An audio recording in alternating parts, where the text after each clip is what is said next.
And we are live, ladies and gentlemen. Welcome to the No Ceilings 2022 NBA Draft Lottery Live Show. If you are a longtime listener, welcome back. If this is your first time, welcome home. I am Tyler Metcalf and joined, as always, by Tyler Rucker. Rucker, how are we doing tonight? I'm pumped out of my mind. I feel like I just did 15 espresso shots. I feel like Steve Ballmer doing that. Just excited to be here. So I'm pumped that we got Corey and Albert on this bad boy. We're going to have some fun tonight, folks. Exactly. And Rucker, you and I would have given the fans a great show on our own, but the fans deserve an incredible show, which is why we knew we had to bring on, like you said, fellow No Ceilings members and the hosts of the Draft Act podcast, Corey Tulaba and Albert Gim. Fellas, how are we doing tonight? Yo. The boys are back in town. We here. We are ready to FS up. You know, I'm going to try to keep it clean and just abbreviate my curses tonight, man. We got it's early now. It is. Hey guys. Look, first off, I'm a little thrown off because usually I'm used to, my co-host Corey starting us off. But thank you for the intro, Metcalf and Rucker. I got the names right this time. But do you know which one goes with who? Yeah. How dare you? How dare you? How dare you? I'm ready to rock, guys. Obviously, I have everything that I need for the night. I have my frozen envelope here. I'm ready to rock. I was looking over the Knicks roster, and I'm like worried about whether or not Ryan Arcidiacono is going to make the team next year. But it's time, boys. Bulls Let's legend go. Ryan Arcidiacono. We're born for this, boys. Let's go. So this is the probably biggest milestone until the actual draft night, which is very exciting. And we finally get a set order and we can stop relying on the endless amounts of Tankathon Sims. Shout out Tankathon for all you do for us up until today. After today, you are useless. I apologize. But the plan for tonight is to watch this lottery unfold with all of you, give our honest thoughts in the moment, our live reactions. And then once the lottery is concluded, we'll wrap up with some big picture thoughts on winners, losers, et cetera, with how the lottery actually unfolds. And then we're going to dive right into a full first round mock draft. So make sure to stick around for that. But Corey, besides rooting for a specific team or anything tonight, what are you looking most forward to? The chaos of it all. I mean, I think the most fun lottery nights are when the top four teams are not the top four teams, come an hour from now and the results are finished. I want to see, some random weird team. You know what? I'm a New Yorker. I'm not a Knicks fan. I'm a New Yorker. I know Albert is. Shout out CP from Knicks Fan TV. He came on the show this week. So I'm rooting for the Knicks to win the lottery. It's been, God, I forgot how many years it's been, but they haven't moved up in like 20 something years. Tonight's the night, fellas. I feel like the New York, Knicks are going to have some luck, man. Albert, you're the resident Knicks fan here. How are we feeling tonight? Look, I'm ready, boys. I know what's going to happen tonight. I know the Knicks end up with the first pick. I'm ready for all the Porzingis, Chet Holmgren comparisons. I'm ready for it all. I have my replica 1973 Knicks championship ring on, because I know what to do. I'm in a really good mental place right now. But all jokes aside, guys, I'm just excited to see what happens. If the Knicks don't get the first pick, I would also like for the Lakers to just, end up with the first or second pick and just watch the Laker fans cry because they're not going to get that pick, and it'll be hilarious for us. So we're either going to get Knicks for clicks or we're going to get like some sort of Lakers misery is what I think is going to happen tonight. So we're in the content creating business, boys. That's a dream for us. So we're in a good place. Well, I'm glad that take felt incredibly unbiased and no personal emotion behind that whatsoever. But just for reference, the Knicks only have a 2% chance at first, but you're telling me there's a chance. Rucker, Corey's rooting for chaos. What does chaos tonight look like for you? I mean, I'd be lying. If the Knicks got up there, I think our stream might go viral because we all might fall out of our chairs, Albert included. I feel like if they each pick that goes by, I feel like Albert chain is going to get a little bit longer. So it'd be pretty great. I'm excited. I think if the Kings got up there, we would probably all lose our cool. Trying to think of some other fun stuff. I'm like Albert. I really do want to see if the Pelicans somehow got up there. I think the internet might explode with Laker fans just absolutely furious. So I'm excited, boys. I think it's going to be nuts. I just want some movement. I don't want the boring, like, same old order we've been looking at for months. Let's get weird. Let's get some anarchy. And so the current top 4 leaders are the Houston Rockets at 1, Orlando Magic at 2, Detroit Pistons at 3, and the Oklahoma City Thunder at 4. Out of those 4 teams, Albert, which one of those do you think just needs to win the lottery the most? I think I wrote about it in our 5 for 5 article, but for me, it's a Thunder, man. I really want to see the Thunder get this pick. I just, as I mentioned, like, I feel like with SGA and Giddey, and all the years of losing they've gone through, well, I should chill out like the last 2 years. Yeah, let's calm down over there. Yeah, I Knicks should. fan. Come on, especially easy, as a Knicks fan, easy. right? I had one good year last year, and I think I'm on top of the world, right? But of course, the Thunder, I think it'd be fun if they got Chet. How fun is that? Huh? We get SGA and Giddey and Chet, and it'll be a lot of fun. Or if they go with Jabari, that works too, or Paolo. So I think OKC. I said it this morning. I said it to the Thunder pod that we worked with recently. Shouts to you guys. But if they got that first pick, we're talking about some business here, and then we can finally get to the latter stages of that rebuild. So that's fun. So I'm going to go with the Thunder. Rucker, where are you at? I said Orlando in my morning piece. I really do think it would be awesome to see the Magic get the number 1 pick, especially now with Corey rocking the Penny Hardaway throwback. But greatest jerseys of all time, easily. BT Dubs. I kind of, I've been thinking about it all day, though. I think Albert is spot on with the Thunder is probably another choice. I just want them to get away from the 4th pick because it's been giving me a migraine for the last 3 weeks. So if they don't, they stay put there. Me and Corey will probably have some words on it, or maybe we will regardless. But I guess, Orlando or OKC. I think one of them got to get up there. And that 4th pick is kind of has seemed to be the big wild card, as there has kind of been this consensus top 3 of Chet Holmgren, Paolo Banchero, and Jabari Smith Jr. all season for most people. But as as every draft has, there are wild cards, and this is a question, Rucker, you and I have gone back and forth on a bit. But Corey, I'm curious on your thoughts. Do you think there's anyone who could leap up into that top 3 and kind of break up what that consensus is? And who do you think it would be? Well, I think that Ivy certainly could leap into the top 3. And I honestly think that Shaedon Sharpe has a chance to leap into the top 3 himself. I mean, he put on a show if you watch the Gaboni workout clip. But what you see there is like the way he moves. It's effortless. His shooting is effortless. His balance is effortless. It's just like, it's one of those things where I see the success of Jalen Green. I see the success of Anthony Edwards. And I'm not necessarily saying that he's as talented as those guys, but I think that, he's definitely at least a notch below. And I know that there's danger in saying that because we watch Peyton Watson, we watch Jaden Hardy come into the year and disappoint. And what you're getting, you're really just rolling the dice with Sharpe. But I really think that if you're patient, so you're not disappointed in how slow he'll start, like Jalen Green and Anthony Edwards did to start their rookie years. If you're just patient, I think he's going to reward you because he's a type of player that I think that you need in the playoffs. I think you need a couple of things. You need versatile, switchy guys that aren't going to get played off the floor defensively, and you need guys that are going to get buckets. And to me, that pull-up game, it's just tailor-made playoff stuff. So I think he's got a real shot to hop in. So it sounds like it might just take some time.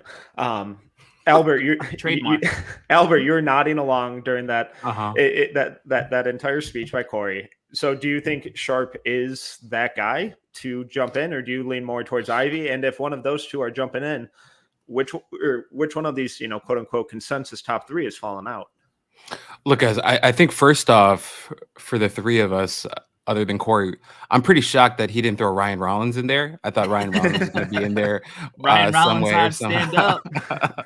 No disrespect to Ryan Rollins. He's having himself a month. But No, I get it, man. I mean, we're at the time of the year where these prospects, as Rucker loves to say, as these prospects go against chairs, they start to look real good. Workout They season. start dominating. Exactly. They start killing these chairs and these phantom defenders, and it looks fantastic. So I get it. And Sharp did look pretty damn good in that workout, in that video that Gavoni posted.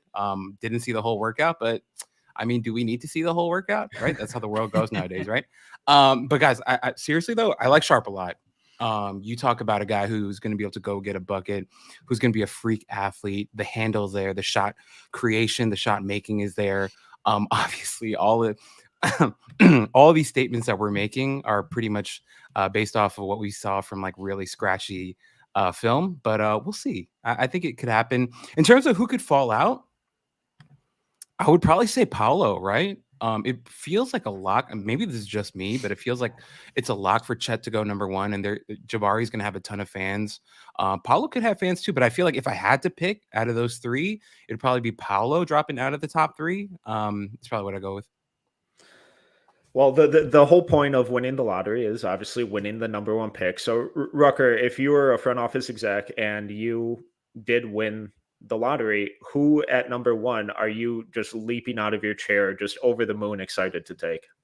I feel like if I was, there, I might just hold up a pre-made Chet Holmgren jersey, like right after I got told it was the first pick. I understand it's going to be a debate. We all like these guys. We're rooting for everyone, but I've had Chet at number one all year. I think he's the top prospect. I think there's definitely Chet at the top, and then there's the next tier. So I think regardless of what team ends up there, he's going to be the best fit. He just has too many fascinating tools, the defense awareness, the basketball IQ, just how he impacts the game on both sides without really recording a stat at times. Chet's going to be special. And I think a lot of people are fascinating, like, oh, is he going to score 20 plus points per game? And it's like, Chet might not ever do that, but he also might be an all-NBA guy. So that's how special he is. So, yeah, I'd be taking Chet first. So you mentioned that it drops off for you after Chet. In terms of just overall top tier talent in this draft, is it just Chet and then it's a huge gap? Or do you see that massive gap coming a few spots later? I'm a little optimistic. It was fun looking at that no ceilings piece with all your guys' like answers. I think there's like 4 or 5. I think Sharp could be in that conversation when it comes to just his upside, that he might be that next drop off. But, I know some guys thought like, okay, it drops off after Chet. I could see that argument. I still think there's going to be some really, really good basketball players in the top 10. And I think 4 or 5 is where you're getting to maybe not the high star swinging upside, but you're going to get to really, really dang good basketball players like Johnny Davis, AJ Griffin, guys like that. So I think 4 or 5 for me. What about you, Metcalf? We're not letting you just ask the questions all night. We're going to fire right back at you. Well, I got away with 13 minutes of it. For that answer, I did say that after Chet, I think it's a pretty steep drop off. And now between 2 and 3, or 2 and 3, and then that gap to 4, I think there's another substantial drop off. But the real prize in this draft, I think, is Chet. Yeah, and you laid out earlier that he has all the tools to be this really just all around special player without averaging 20 plus a game. And that's a really rare ability that we don't always get. So in the like last year's draft, I would have been thrilled coming away with any of Cunningham, Jalen Green, or Mobley.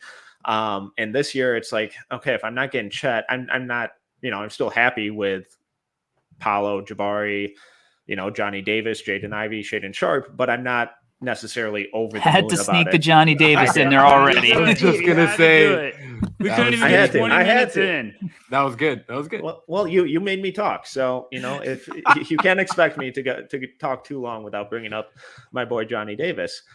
But that kind of brings us into, I'm much higher on Johnny Davis than most people, and every draft has, a breakout star after the top 5 picks. So, Corey, in this draft, who do you think that could be? After the top 5 picks, man, that's tough because I feel like there are a lot. If I'm going to go like just straight up lottery, I still believe in Jalen Duren. And just from a talent perspective, the youth, the body, And I could see him playing the Bam type role down the line. Albert mentioned it before. I think Ryan Rollins, if he goes to the right situation with the right opportunity down the line, could be a guy that we look back on. And you know what? I really like Rutgers guy. I think Jalen Williams is a legitimate lottery talent. I don't think he's going in the lottery at all, but I think that he's a guy that could be a real steal in the draft too. And then, Patrick Baldwin Jr. is a guy I'm still high on. I think that he's going to look better in the NBA. I think you look at Zaire Williams and you think about guys who are put in the perfect spot. If he goes to the right spot where he could be a role player, catch and shoot, making the extra pass, I think he's a guy that could really have a big impact. So I think this draft is there's a bunch of guys who have the potential to really break out a few years down the line. So you brought up Duren. I kind of want to go back to him because as the draft has been building up, it feels like he's kind of become the forgotten guy. And, he got off to a rough start. That Memphis situation wasn't ideal. They didn't have a point guard, no one to really feed him the ball. But as the season kind of wound down that last month or two, he really started to turn things on and figure things out. And I'm guilty of it too, but it feels like it gets forgotten that he should be going into his freshman year this fall. So you've been high on Duren all year. How high is high for you, and what do you just really like about his game? Well, I forgot exactly where I have him. I think I have him just inside the top 10. So it's not like I have him, sneaking into the top 3 necessarily, but I've been high on him just because, IQ, I think all that stuff is important, but I also think that sometimes, you do have to bet on athletic tools, because sometimes if you have athletic tools, that outlier stuff is stuff that can't be taught. And when you get to the NBA level, that's important. And, Nathan and I saw him in Brooklyn, and to be honest, we both kind of walked away a little bit unimpressed because it was early in the year when his motor wasn't running hot all the time. But I think that he figured out the motor stuff as the season went on. And when he's playing hard, and I think he was consistently doing that as Memphis actually found themselves a little bit, you saw the impact that he could have. I mean, I think that sometimes we look at a kid like Duren and we look at him, he's so physically developed that it's hard for us to envision him getting even more physically developed down the line. But think about what he's going to look like at 24, 25 years old in an NBA weight training program with nutrition, how strong he really is going to be. Maybe they try to make him a little bit more agile, and he's shown that he does already have the ability to move his feet. So I think he's going to be like a physical specimen in the league. And the passing was intriguing. He had these really sweet passing flashes, and I like guys where the offense doesn't have to be complicated. It's what I like about Mark Williams. And I think that Duren fits in a little bit to that, but I think he's got a little bit of plus. So I just really believe in his talent. And then I think he could be like a Bam type guy if things break the right way and he makes it to the right team with the right path. So he's just really intriguing to me like that, because it was easy to see, I think, the internet at large kind of turn on him. Because that's what happens with bigs. We don't value bigs anymore. And if you watch the playoffs, maybe we shouldn't, because it's all about the wings. But at the end of the day, I'm going to take the guy who I think is going to be able to play in the playoffs down the line as a contributor over just another wing, because I'm told I have to take the wing. Well, and when it comes to wings, there's generally an overabundance of value placed on them for the reasons you just laid out. And my co-host on the NBA Deep Dives podcast, Nick Agar-Johnson, recently laid out a scenario to me where if the Kings stay at 7 or drop to 8 and Shaedon Sharpe and Benedict Mathurin are both on the board, which direction do you go? And it really puzzled me because, I think it's going to be, I think Mathurin is more of the win now guy and Sharpe is the more long-term upside guy. But Rucker, if you were a team like the Kings facing a scenario like that, which direction would you go? Give me the choices again, Metcalf, because I have to admit something. I have the lottery on in the background, and the graphic guy for ESPN is having a field day. Albert, are you watching it? Yeah, I'm watching. He's on fire. He had an OKC 8 ball getting shook. picking up a claw, and then he what just kind had of the 8-ball Houston- are we talking about? No, not that one. Not the Dennis Rodman one. He has, and then he had the Houston Rockets, like a rocket ready to go off. It had Chris Paul and James Harden walking across in NASA. Westbrook. So he's on fire. Okay, Metcalf, hit me with the question one more time. I'm sorry. You're at 7 or 8. You're the Kings. Shaden Yes. Sharp or Benedict Mathurin? I probably would go Sharp, although I really, really like Mathurin because I just think if you're the Kings, you're probably still swinging for, potential stardom, and Sharp's going to be too intriguing to pass up there. If he clicks and all of a sudden you have Sabonis, a superstar, and Shaden Sharp, and then Davion Mitchell, who Corey is, still foaming at the mouth about, that's a nice core. And we haven't even mentioned De'Aaron Fox. So I would think Sharp would probably be the swing. It's nothing against Mathurin. I think he's a gifted potential two-way player. I just think Sharp is a higher ceiling guy, and that would be too intriguing to pass up on.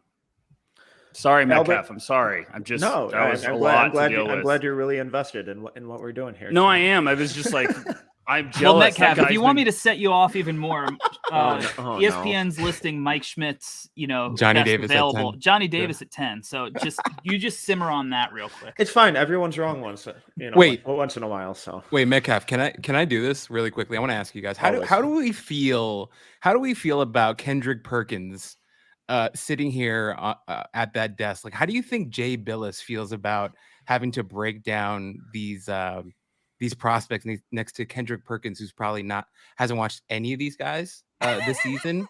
I'm sure he's going to fumble over names, but also have no idea what he's talking about. How do we feel about this desk right now, guys?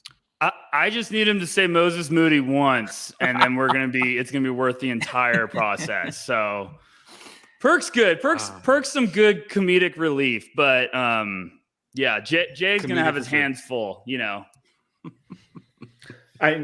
So they're showing Mike Schmidt's top 5 right now. It's Chet, Jabari, Paolo, Ivy at 5. Rucker, do you want to guess who's at 4? No, I don't need to guess because Mike knows his stuff. I get it.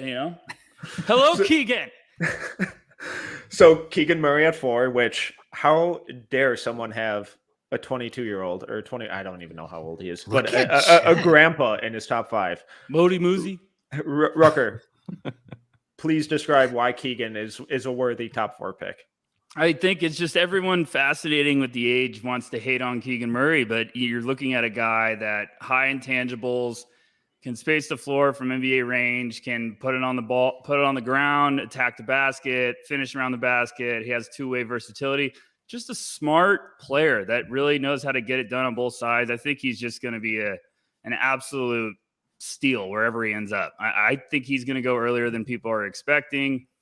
I just think some NBA front office is going to be buying into the idea of Keegan Murray being a 10-year plus player at the NBA level at a high caliber. Like this is Al Horford. We're watching him in the playoffs. Keegan Murray has that type of vibe to his game. He's just a smart player that's going to be able to impact on both sides of the ball. So Albert, I'm so sick of it. I hope the Knicks get 14 somehow. I hope they drop back. No, dude. Are we not going to talk about David Robinson pulling up in a 4-button suit? What's happening? What is this? The Admiral. He's a legend. Chet's also towering. Chet's also towering over David Robinson. Hey, wait. Did prospects always dress up like this to the lottery? No, Corey just pointed out Chet looks 3 inches taller than David Robinson. It could be the shoes. It could be the shoes. They're in dress shoes. He's got platforms on? There's I don't know. I don't remember the Admiral 7-1? Did they always dress up this hard for the lottery though? I don't remember. The Admiral. He went to the Navy. Well, no, not the Admiral. I hate his 4-button suit. I can't stand it. But the other guys, what's going on? I love when you Wikipedia an NBA player and then find out their middle name. It's one of my favorite parts about Wikipedia. David Maurice Robinson. Mo. D-Mo Rob. D-Mo Robinson. Why does Chet keep standing next to a bunch of people throughout the pre-draft process and he looks taller than he is? I feel like he was next to Taco Fall and the angle made it look like Chet was like 7'6", and I was like, "What's going on, guy?" Hey guys, can we pivot? Can we pivot really quickly? Of course. I'm not the host here, but I want to give our host a shot because Metcalf, you mentioned Johnny Davis before, and we see it here in Schmitz's top 10. We're seeing it all over the place, but he's fallen off a little bit. And I wrote in our collective piece that I've joined the Church of Davis, and I'm at this point, I'm a deacon. You're the pastor. I wanted to give you a shot on our live stream. We got people on here right now. Sell us Johnny Davis a little bit and why you think he's the best guard in this class, because I think I'm there with you, man. Like, I think that Davis is an unbelievable prospect, but if you can give us your insight, because you've been in on him since day one. I mean, he's played and succeeded at every role he's ever been asked to do. His freshman year, he was a bench role player and was really effective at that. This year, he took on a 35 usage and was one of the most dominant scorers in the country until he got hurt. And that ankle injury down the stretch, I think, really impacted his game and limited what he could do on both ends of the floor. And everyone who cries about his shot selection and his usage and all of that, it's like, okay, well, do you think he's going to play on an NBA team with worse spacing than that Badger team? Because that would be hard to do.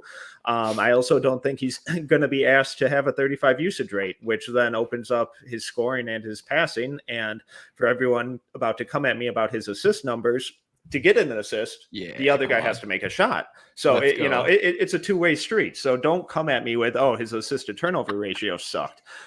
You can't get a gosh darn assist. Watching my mouth. Let it out, Metcalf. If the other guy doesn't make a shot. in America. So, oh God. And then on top, so I think his craft at the rim is really good. He's got great touch with both hands, good on floaters. And then his mid-range game, it is what it is brilliant all year. Yes, the shot selection isn't ideal, but he had to have that type of offensive game for that team to win games. You take that team, or you take Davis off that team, they're barely making the Big Ten tournament. They were that bad. And then he might be the best perimeter defender in this draft. And yes, I've seen a lot of Dyson Daniels. I would probably still have Daniels ahead of him, just given the size disparity there. But Davis's screen navigation, his work rate, his effort, his strength, it puts him right up there. Can I spotlight the Church of Davis real quick? Yeah, can we focus on that, because there's something there. Corey, go with it, but we're really building something there. Yeah, I'm gonna spotlight this for a second. Are you at all worried about context for Davis and where he lands? Because he's one of the guys, the scalability issue for me, because I love Johnny Davis's game, and if he goes to the right spot, I think he could blow up. But I can't say I'm not a little bit worried about the potential fit with him if he goes to play with Bradley Beal in Washington, or if he goes to Sacramento and they already have a small backcourt, and to me, his height, and I know he plays above his height. He averaged 8 rebounds a game. But I do think, not even with him necessarily, it just makes lineups a little bit harder to work in a long-term winning setting. So that's what I'm a little nervous about. I'm a little nervous about, is there going to be enough playmaking if it's him and Bradley Beal? Is he going to have to, go play small forward in that situation, or is he going to play point guard? And I know you talked about the playmaking, and I think that you're right on the money with that, because, even go back to his Purdue game where everyone's going to watch his scoring. He made a couple of plays at the end of the game, like left-handed live dribble, cross court, weak side corner hit. That was ridiculous. So I think there's something there, but he's not a point guard. He's not a primary playmaker. No. So I just worry about the scalability of him. Does that concern you at all? Anyone landing in Sacramento or Washington worries me. Sorry, except for off night. I'm not worried at all. We really are bullying Kings Nation, and I'm just not going to stand for it. Let's have a little faith, Come on, boys. I get it, but let's have a little faith. I have to see it. I have to see it to believe it. So I get those concerns, but the fact that he's played a myriad of roles at a bunch of different levels and succeeded every single time, really dampens those concerns for me. He was just a bench guy. His freshman year was a good bench player. FIBA, he took on a bigger role, but wasn't the guy, was really positive and really just contributing consistently. And then this year, I mean, we all saw what he did. So I'm sorry for dissing the Wizards like that. I hope you guys we turn don't it need around. to. I'm Come sorry. on, they got It's some reactionary. I'm still scarred about what they've done. I'm how still they a treated Wizards my sweet Chris believer. Penny. So, Hey guys. Oh, sorry. Go ahead, no, Mike. I'm go sorry. ahead. No, I think that was a great answer. I'm definitely with you. I just want to say, can we tell the Duke Blue Devils to settle down? They sent their whole starting 5 to the lottery. Like, I love Trevor Keels as much as everyone, but come on, buddy. Like, Well, he did get really have to benched. be there? You know, so Leave you're talking Keels about not out their of whole starting this. 5. He did get benched, Albert. They're all sitting together too. It's hilarious. Oh my god. That's the brotherhood. You don't get it. Lillard was getting interviewed on stage, and I've never been more convinced he was about to start freestyling. He had that look in his eye. I'm serious. He looked good though. He did look good, but he was also like rocking back and forth. And I swear, I was like, is he about to drop some bars? Like, what's going on right now? Anderson, I just Varejao. I want to shout out everybody in the chat Yes. right now. Yeah, Yes, thank you Showing up, guys for watching, joining us. This is participating. Thank awesome. you for being here. Yeah. This is a fun night for everybody involved. Well, not everybody involved. There's going to be a lot of teams that it's not exciting for at all, actually. But it's going to be really exciting for some people. Metcalf, did you see? Oh, go ahead. Go ahead. No, really quickly. Shouts to all my friends who are watching along too. Shouts to my wife who's in Korea watching with us. She's on Shout vacation. out Albert's wife. Thank I you. know, what a legend, right? But Let's yeah, go. shout out to you guys. Serious foreign relations. I love that. Metcalf, did you see the Hornets sent PJ Washington after our podcast suggesting they might trade him? He's like half awake too. You see him?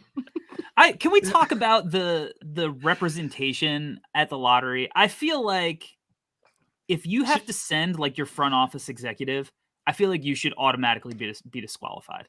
That's a Like, good one. If that's your level of creativity for who's representing your organization, like I don't care that the Shout out assistant Swing to the Cash, general manager currently on the board. is, you know, I want to see legends. I want to look up there. Current players are okay, but I feel like that's asking a lot of them. It's their off season. Go let them, do them. I want to see like the throwback legends up there on the podium. That's what's going to bring you the luck, not, the third executive who had to show up because the other guys already booked their vacations. I'm over this. Speaking of legends, Nick Collison pops up on the screen right away. So That's what I'm saying. Nick Collison, Kirk Heinrich, Kansas. Bring the walking what's 7 going and 7. I might be losing it. I might be hallucinating because I'm just too excited, but I'm pretty sure Rip Hamilton was on screen with his mask on the table next to him. And I'm sorry if that's true. I don't think anyone has a chance tonight. I think the Pistons just won the first pick. That is a baller move. Also, it would be amazing if they just had the mascots go 1 year and represent everything. Guys, it appears Schmitz is getting roasted for his height, even though he's tall. He stood next to a couple 7-footers out. Hey, Mark Tatum is on the board. West. Here we go. That's the World Wide West, baby. All right. Cleveland at 14. Varejao. Looks like he's going to the bars. Tatum's got a great voice. He's got that pink tie's really rocking. Oh, Albert, yeah, what do you take got? that, very Green. shiny. All right, so don't ask me. I'm at Cleveland 1, baby. and Charlotte. This should be OKC. OKC. Sorry, boys. That's Mark Williams. Here we go, Albert. PJ. Changing the whole night. Not pleased. Not pleased. Nick is. Tell me this. Tatum had the envelope. Scared me. Tibbs. All right. This should be Washington. Don't you? We're staying put so far. San Antonio at 9. Let's see. This should be San Antonio. Mark Tatum, that tie is really blinding us. It's very shiny. Through the top 9, we are still set. Huh? Yeah. Oh my they gosh. sent a legend. Internet might burn if this happens. At New 8. Orleans at 8. New Still Orleans at staying 8. put. Okay. Come on, give us some movement. Oh gosh, if this isn't Sacramento. Uh-oh. Somebody check. Nick Check might- on Nick. Hey, It's not Sacramento. Oh gosh. Dude, my stream is The slow. Portland Trailblazers at 7. Dame. Oh. Sabonis. Looking like he might get replaced right now. Ugh. He's nervous. Hey, are the Kings going to get the Indiana's first at pick? 6. Indiana's at 6. Nick is Oh my gosh, Nick on Twitter Spaces is going to lose his crap. Detroit at 5. Wow. Oh, Good Lord. Rip Poor Hamilton Cade. looks like he's going to be a star in a horror film. That's how angry he just Poor looked. Cade. He took his mask off. That's why. Wow. Who do we want with Cade at 5, huh? Okay, so we got Houston, Orlando, OKC, Sacramento. They just went to all the guys at the lottery. Everyone looks horrified that the Kings are in the top 4. Okay, so now we know for sure that the Pelicans are giving up their pick to the Lakers. No, the Lakers are giving it to the Pelicans, right? Yeah, I think it was automatically no matter what. Yeah. It was no that's matter why what. that's why everyone was secretly rooting for the Pelicans to get the first pick, because they were going to be like, it can't go back to the Lakers. Oh, I thought it was top 10. Okay. Yeah, no, the Lakers, they just what a way to end the year. Not have any chance at any reward. You know Albert, what I mean? you know what it was, Albert? I think it was if it was outside of the top 10 and went to Memphis. If That's it was right. inside of the top 10 and went to New Orleans. That's right. Okay, so Okay. oh boy, Detroit fans, I want to give you a hug Yuck. until they draft Keegan Murray 5th.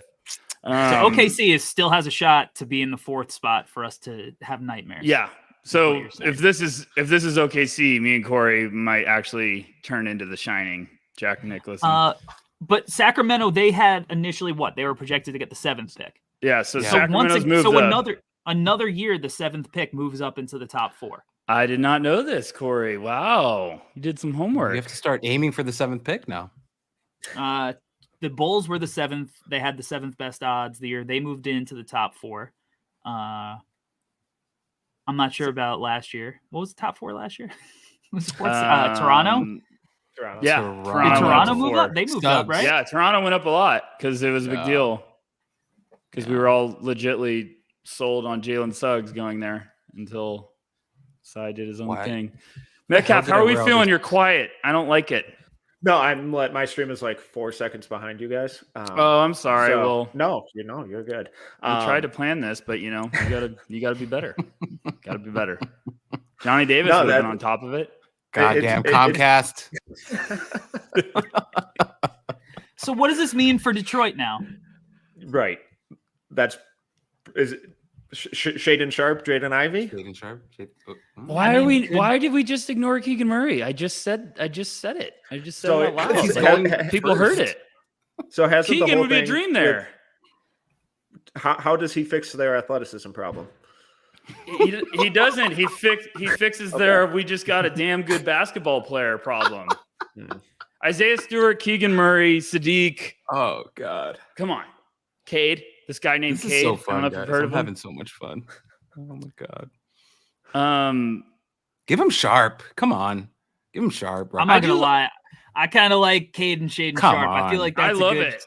That's a a good swaggy spot combo. for Good Lord. Sharp, because that takes a little bit of the ball handling pressure off of him in a big way. He doesn't have to be a creator. He could just go get buckets. I know that's kind of fun. Dude, ready? Little You can Jerry already see it. Stackhouse Grant Hill. You know? Corey, I was just about to say, Slam magazine cover. You get the two of those guys in the retro Detroit Pistons jerseys. It's over. Motor City. They got Killian Hayes, guys. Who? Is that a baseball player? What's going on here? Shouts to Killian KOC. Hayes.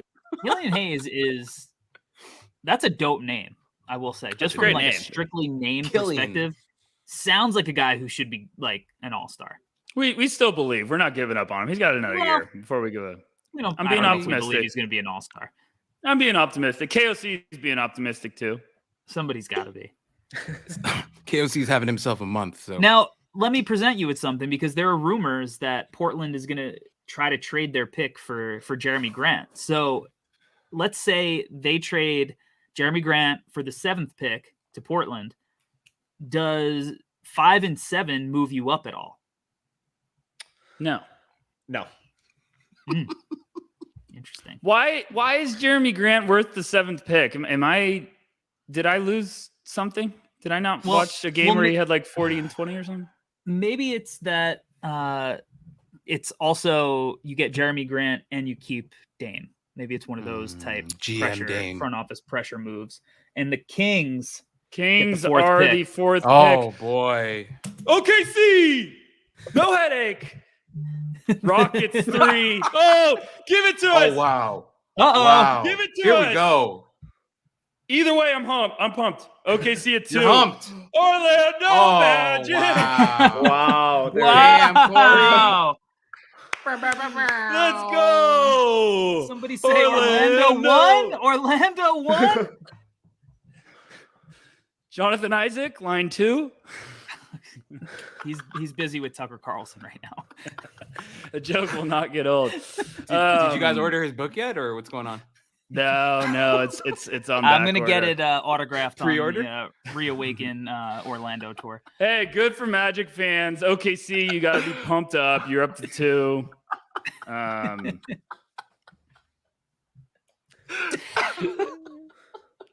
I'm trying to regroup right too now. much, guys. I'm dying. Orlando. I mean, hey, they're gonna get that guy from the Shaq and Penny documentary. He's gonna be running laps again. Bring him back. Get those high shorts. Let's party. Bring in Scott Skiles. We could get some bring of him those in. 8 balls you were talking about earlier. Oh, God. Magic 8 balls. Magic 8 balls. Oh, If you saw the graphic, you'd be laughing as hard as me and Albert were. Okay, so we got Magic at 1, Thunder at 2, Rockets at 3, Kings at 4, Pistons at 5, Pacers at 6, Portland at 7, New Orleans at 8, Spurs 9, Wizards 10, Knicks 11, Thunder, Hornets, Cavs. Everybody good? How are we Did you feeling? write that down Exciting. No, I Put tried on to all- just read it off the screen really quick. so we could all memorize it. That was a good strategy. Metcalf, did you do it? Yeah. Yeah. Metcalf's on it, guys. What are you talking about? This is my co-host here, okay? Okay. Metcalf Yeah. is a professional. Come on. Someone's got to be here. There's the link again. God, you ingrates. So we're doing mock so this drafts is soon. huge. Go ahead. So this is huge for the Magic. They're obviously the big winner. Yeah. Is it Chet? Just sign it, seal it now. Is it Hell yeah. game over, or do you think someone could jump that spot? I don't think it's sign it, seal it. I think it should be sign it, Yeah. seal it, but I don't Yeah. think it is. I think that even if you look at the top 60 rankings I did for no ceilings last week, based on everyone's stock price, Jabari overtook Chet at 1. So all the outlets averaging them all together, Jabari's the number 1 guy, Chet's the number 2 guy. Now, I'm not going to name names, but there is somebody from an old school sports magazine that has to do with drawings that kind of weighed the average down a little bit. But I do think that all it takes is one team to be like, who would be really awesome knocking down open threes with all of our bad spacing? Jabari Smith. Or who would have a lot of star power? This Paolo Banchero kid. I think if somebody's looking at Paolo as like a jumbo wing, which is what we're seeing have success in the playoffs, they could talk themselves into that archetype being worthy of the number 1 pick. So while I think that Orlando should fulfill their classic tradition of Shaq and Dwight and go big with Chet, I think that it's not a done deal by any stretch of the imagination.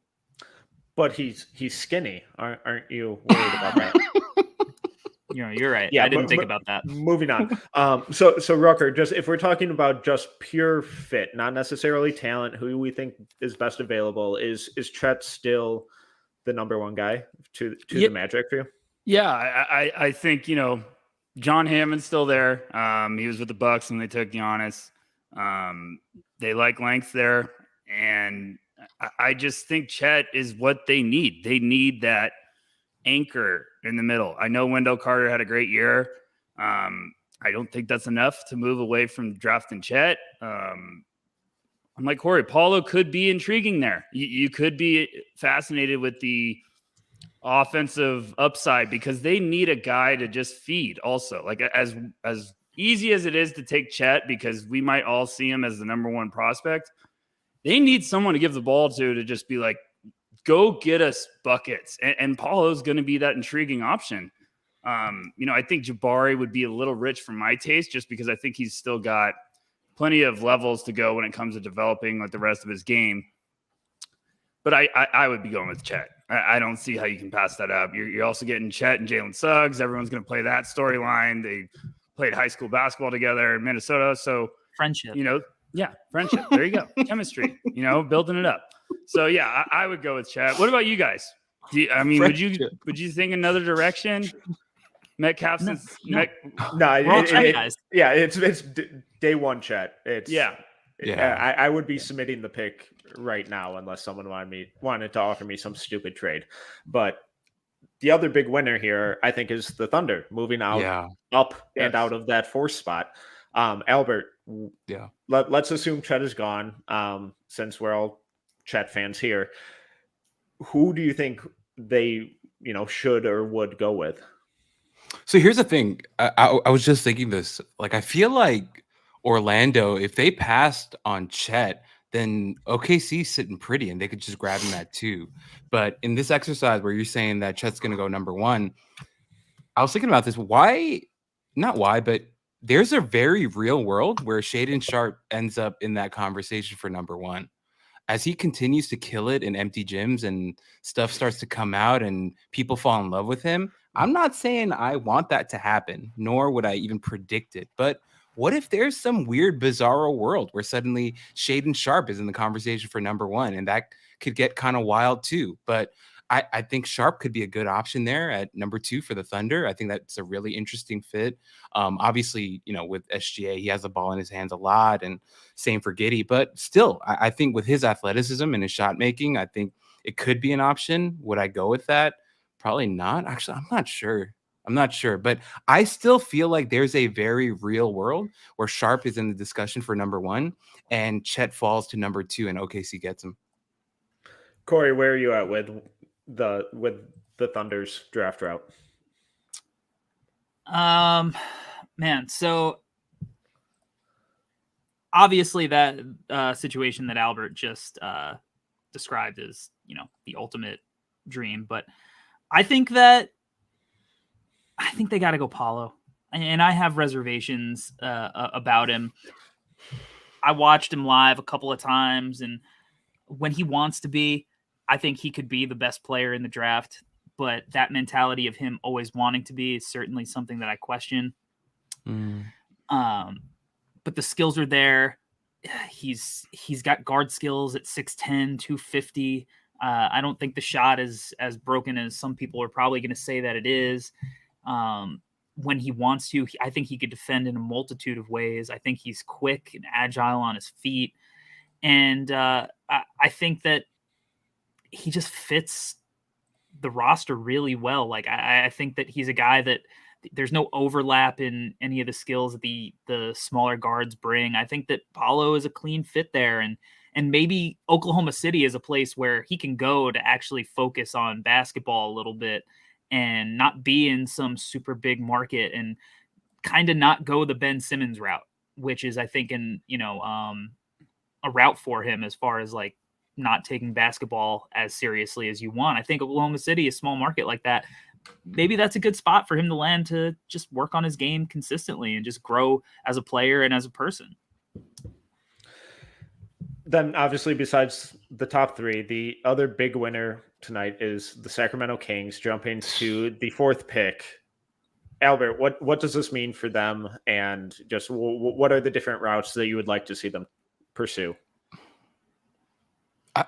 Well, first off, guys, we might have to jump into the Twitter spaces and listen to Nick just go wild right now. I can't wait to hear his reaction, dude, honestly. But I don't know. I think they have a lot of options there. I feel like it depends on how things fall. But so far, okay, we just went Chet 1, Paolo 2, right? In this, like, whatever. At 3, who would we have going 3 then? Probably Jabari, right? But what if... No, that's weird. What if Jabari falls to 4? Corey, our OKC, I didn't mean to interrupt you, Albert, but Corey, our OKC piece just turned literally to the Sacramento Kings. Yeah. Yeah. That's perfect for us. That works out great. It works. Okay, wait. Let me ask you guys. What if Jabari falls to 4? What happens then? Then I think he's a no-brainer. Yeah. They probably run. That's fun. They're doing shots in the war room. Yeah. Good God. That's pretty fun. Jabari with Sabonis. I That's mean, pretty fun stuff. it would be a really easy fit because Jabari is Yeah. the type of guy who doesn't need a high usage to get his points, but it's going to be hard for me to see the Rockets passing on Jabari if Jabari is there for them and taking Ivy or Sharp in that spot when they're grooming Jalen Green. I guess they're doing the Kevin Porter Jr. thing. I mean, I can't imagine that lasts that much longer, but they're doing it. And then my guy, Jay Gupp, Josh Christopher showed a little something. So they just have so much going on there. And this will give them an excuse to trade Christian Wood and his bad attitude and form just the best outside-inside combination in Şengün and Jabari Smith. Just the perfect synergy on offense between their front court. You can't see Ivy going there, though? Oh, I could. I mean, I hate that fit, but Yeah. easily be the most athletic backcourt in the league from day one. it would be dynamic. It would be dynamic. I'll say that. It would be dynamic. If they take if the big three go 1, 2, 3, let's talk about Sacramento. I know we're gonna do a mock draft, but let's just air this out before we get into the heavy stuff. What do you guys think they do? I know everyone's going to be jumping to say Shaedon Sharpe, and I'm not trying to promote Keegan Murray as much as possible. I promise I don't have a cut with the agent, but You should work on that. yeah, I am. I've sent a DM every day. Because that makes a lot of sense with Sabonis and Keegan. I know that might be a little early, but do you go Shaedon Sharpe there? I don't know if Monty McNair is the type of guy that would do that. He's sort of kind of like he's got an analytics background. Since working with the Houston Rockets, he was kind of under Daryl Morey for all those years. I don't know. That's going to be a really interesting development. Do they trade De'Aaron Fox and draft Ivy? I have no idea. So I kind of actually really like the Keegan fit. And then that gives them a little easier leeway to move Harrison Barnes, get something for him. So bring back an asset while having a guy who I think can, play and produce, almost from day one at a reasonable level. So I don't hate that Keegan Murray fit, even though we give you a bunch of crap for it. I just said, Mr. Ray, that they should take Keegan Murray. I'm on the same boat as you, man. Come on, let's go. Yeah, that's what I just said. I literally just agreed with you. Yeah, we're right there with you. Mr. Ray. AJ Shouts to Mr. Ray. AJ at 4 would be a little rich for me. Yeah, I don't quite get that. But all right, before we move into the mock, easy, go. Corey. I get Easy, it. Corey. I get it. Why do we get it? You're buying more AJ stock than a lot of us. What do you know? I just think that this is Jalen Brown. Easy with that comment. This is Jalen Brown, man. This kid's got off the bounce game, and he flashed it here and there when he had the ball in his hands. When Coach K allowed him to dribble, I can't even express to you what this man was doing in the closing minutes of games as a coach, calling the same play over and over and over. It's like, oh, it didn't work. Maybe next time it will. They haven't figured it out yet. AJ, you just stand in the corner and don't do anything for me, please. Oh, Apollo, can you not do anything for me? Also, just stand at the elbow while my guards dribble the air out of the ball. This kid's got more off the bounce game. He's going to get into the league. I think his athleticism, I think is getting underrated. I think people are making a much bigger deal about the fact that he went from supernova athlete to just like very good athlete. Like if you go and watch some of the dunks he had, like this is a dude who got some pretty good hang time. And again, he was recovering from that injury. I'm not worried about his bounce coming back. The kid's 18. Do you guys remember what it was like to be 18? I was able to fall off like a roof and hop back up. And, like this kid's going to recover. It's about 50 years ago. Obviously, the shooting. I don't think he's the best shooter in the class. I'll say that. I think those claims are a little nutty, especially because I think that he is going to shoot it off the bounce more at the next level. But his game was much more tailored for professional basketball than college basketball. And I think that when he gets into the space and gets some, reps on ball, I think he's going to show that like, oh, this is why he was a potential top 3 guy coming into the year. And when you look at a guy who has the potential to show more of his game because we've seen it in the past at other levels. And you look at the fact that he was still productive. It's not like he wasn't able to find himself in a role at Duke last year, in an unfamiliar role. The fact that he is able to be a complimentary player when need be, but I also think he has some on-ball juice. I could see it. I mean, he's 6'6" with like a 7-foot wingspan. He's like 220, jacked and muscular. Like, this is a dude who I think has the chance. And yeah, the defense was bad, but like, so was everybody on Duke's pretty much. And a lot of it had to do with their awful scheme where they were just hounding guys everywhere off the ball in deny, which was the worst. But again, Coach K. So I believe The Brotherhood is not pleased. All right, Corey's secretly the biggest North Carolina fan we've ever met in our lives. All right. Before we move into this first round mock, any other big picture winners, losers, general thoughts with the lottery? The Knicks didn't move back. Winners. I put on all this gear for us to stay at 11, so that's fun. Loser, Albert, is what it is. Hey, but okay, real talk though. Honestly, guys, the Knicks being at 11, we're kind of in the sweet spot of this draft. I feel like we're gonna have all the awesome wings just sitting there. Like, what if the Knicks are on the clock at 11 and like Matherin's there, Johnny Davis is there, Dyson Daniels is there? It's gonna be my Christmas. So, big winner here, the Knicks. Losers, Albert. Done. Can I ask you guys a question? Sorry, Rick. No, I want to ask you guys a quick one. Please, come on, ready? All right. Last year, Barnes went 4th, and people were like, "Oh, whoa!" Not that it was like this ultimate shocker, but still, like, "Oh, okay." Who do you think might jump up in this draft? I mean, we see the order now, right? Who could be the shocker that jumps up? Like, I was thinking, like, what if Matherin goes top 5? What if Duren goes 4 to the Kings? What if the Kings are like, "F it"? We saw what the Cavs did last year: double post, double big guys. Let's go with Duren, pair him with Sabonis. Do the whole Miles Turner thing again, but different. Who do you guys think might be the weird guy that might jump up into the top 5 here? I'd say top 5.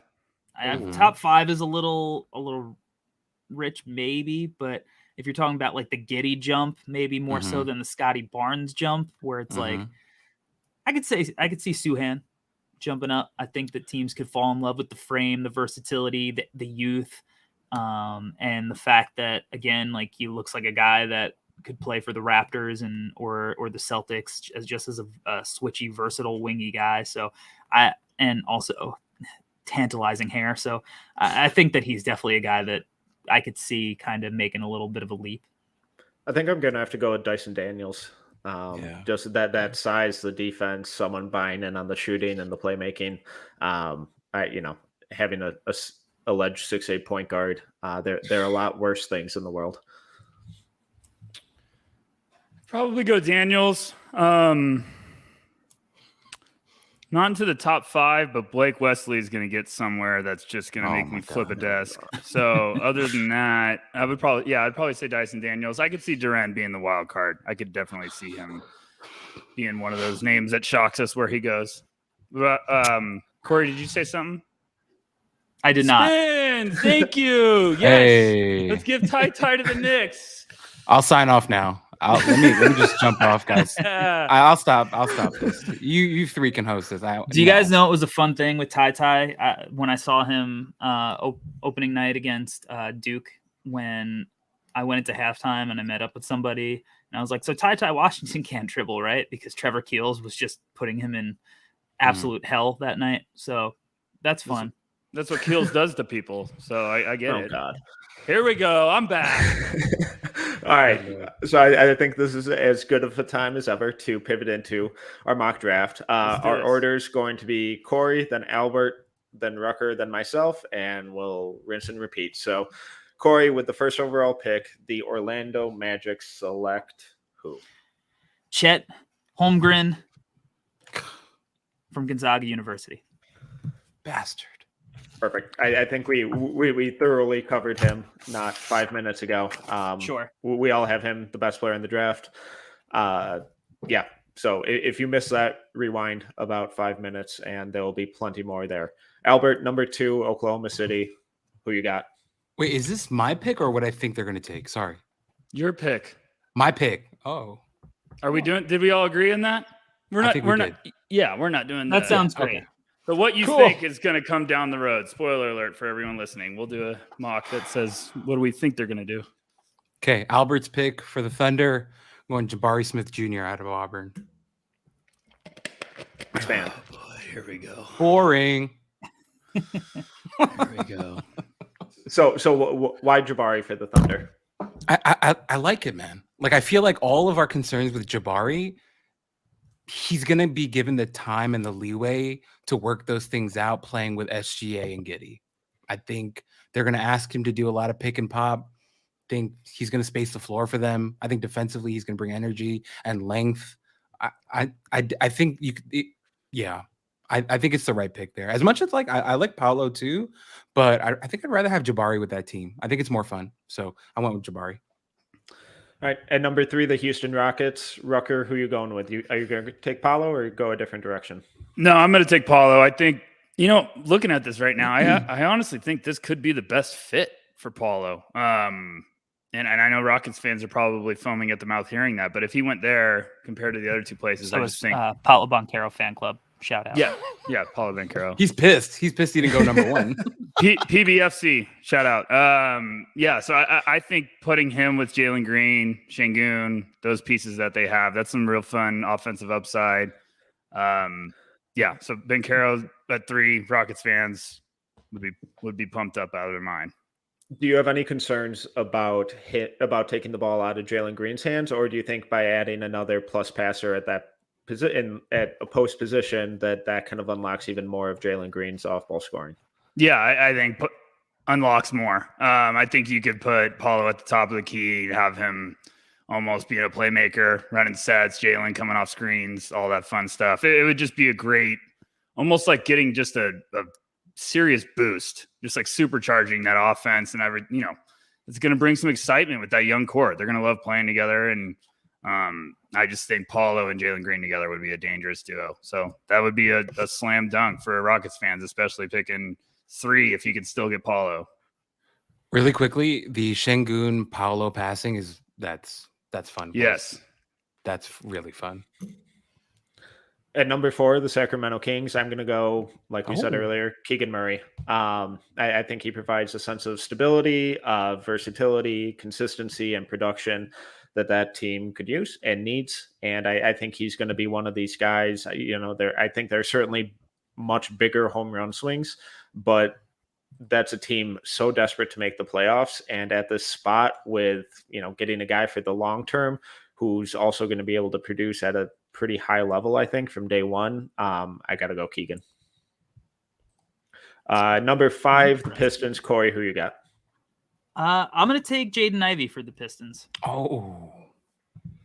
I'm going to pair Ivy and Cade together. I think that this is one of my favorite Jaden Ivey spots. I think this allows him to both play a little bit with the ball in his hands, but also play off the ball a little bit and do some of the stuff that he showed at Purdue, because I do think he's capable of that as well, and allow Cade to early on take a lot of those on-ball reps and take the pressure off Jaden. I think he might have a little bit smoother of a transition to the league playing alongside a ball handler like Cade. At number 6, the Indiana Pacers. Albert, you're on the clock, and I will remind you that Keegan Murray is off the board. So just like every other mock, you cannot take him. My pick here is pretty easy. It's Shaedon Sharpe. You go Halliburton, Duarte, and Sharpe. That's fun. Come on. Easy. So you've brought up Sharpe's name a lot tonight, and for good reason. What do you see as his ultimate ceiling? Good God. That's call him out. Question. I love this. Good. What did you want me to say? T-Mac? I don't know. I want you to say the truth. The truth. Okay, Paul Pierce. No. I don't know, truth. Man. To be honest, I just think the ceiling's high. That's all I see it as. We haven't done our breakdown yet on our pod, so I haven't really dug deep into comps, and you guys know I get weird with that. But I think with Sharpe, I think the biggest thing with him is just the tools are sick. it's like you're starting off. It's like, man, I want to give like a weird analogy, but it's just the raw tools are there. The athleticism is there. So it's easy to get excited about a guy like that. And of course, shot making, fluidity, the handle, all that stuff. So I could easily imagine him on a squad with him, Duarte, and Halliburton, 3 guys who can all handle the ball and create stuff. So that sounds fun to me and sounds like a modern backcourt wing situation. At number 7, the Portland Trailblazers. Rucker, who are you going with? I'm going to go with the best guy left on my board. Sorry, Metcalf. I'm going to do Johnny Davis there. I still think, you know, Blazers fans might be a little bummed that they dropped back a spot, but I also think that could be a blessing because that might make the Johnny Davis real estate a little bit more serious. And I just think he'd be a great asset there. Dame would love him. He plays his butt off. He's got that mentality that you would want from a young kid. And it's going to be a bucket getter. I debated. I could see. Can we open up the discussion for debate? Always, of course. Okay. Yes. I could see. Well, I don't want to like spoil picks if someone's thinking of one. I could see AJ Griffin being a candidate there. I kind of like that idea. Duren, maybe. I'll say I think the Blazers would be a little bit weary of adding a small Super guard raw? to pair next to. No, I'm talking about Davis. Like, So you're saying my pick sucks? No, well, yeah, that's cool. Well, yeah, that's yeah, what yeah. I'm saying. Don't Right, throw it out. I can take it. I'm Taking I'm out a the big trash. boy. Yeah, thanks. It's great. The cry like for a couple minutes. idealized version of Johnny Davis is kind of CJ, and that experiment didn't work. So I understand that. and I think they want Simons. I think they want to look a little bit into more versatility there. I think you're onto something more so with like, you know, the AJ Griffin type thoughts. Maybe Duren too. Maybe even there. I mean, Nurkic is a free agent, I'm pretty sure. So like, Yep, he is. Duren makes sense. I'm just wondering if that's like Portland's still one of the more fascinating teams in the top 10 for me because I'm like, are you drafting for now or are you drafting for long term? Like, are you drafting for potentially down the road after Dame, or are you drafting to help Dame right this second? Duren might be raw and take some time, but his upside might be higher than anyone when it comes to the Blazers draft board. We don't know, but screw you, Corey. I still like the Johnny Davis. I'm just trying to, you know. No, I get it. Play I devil's get it. advocate here. I completely get it because I just think Johnny is still, that's too enticing for that team to pass up. He would just be a great fit for them. But I could see AJ Griffin there. Now I'm just rambling. See, I'm trying to back up Metcalf now. This gets ugly. But also the biggest. The pick is in. Okay, but also really quickly with Davis, the defense. So Yeah. I wanna throw So that in. I offensively, I kind of get the CJ comp, Yeah. but Yes. the they're in defense. completely different stratospheres as defenders. Well, we all know how well rookies defend in the NBA, so I'm sure Dame will be fine with it.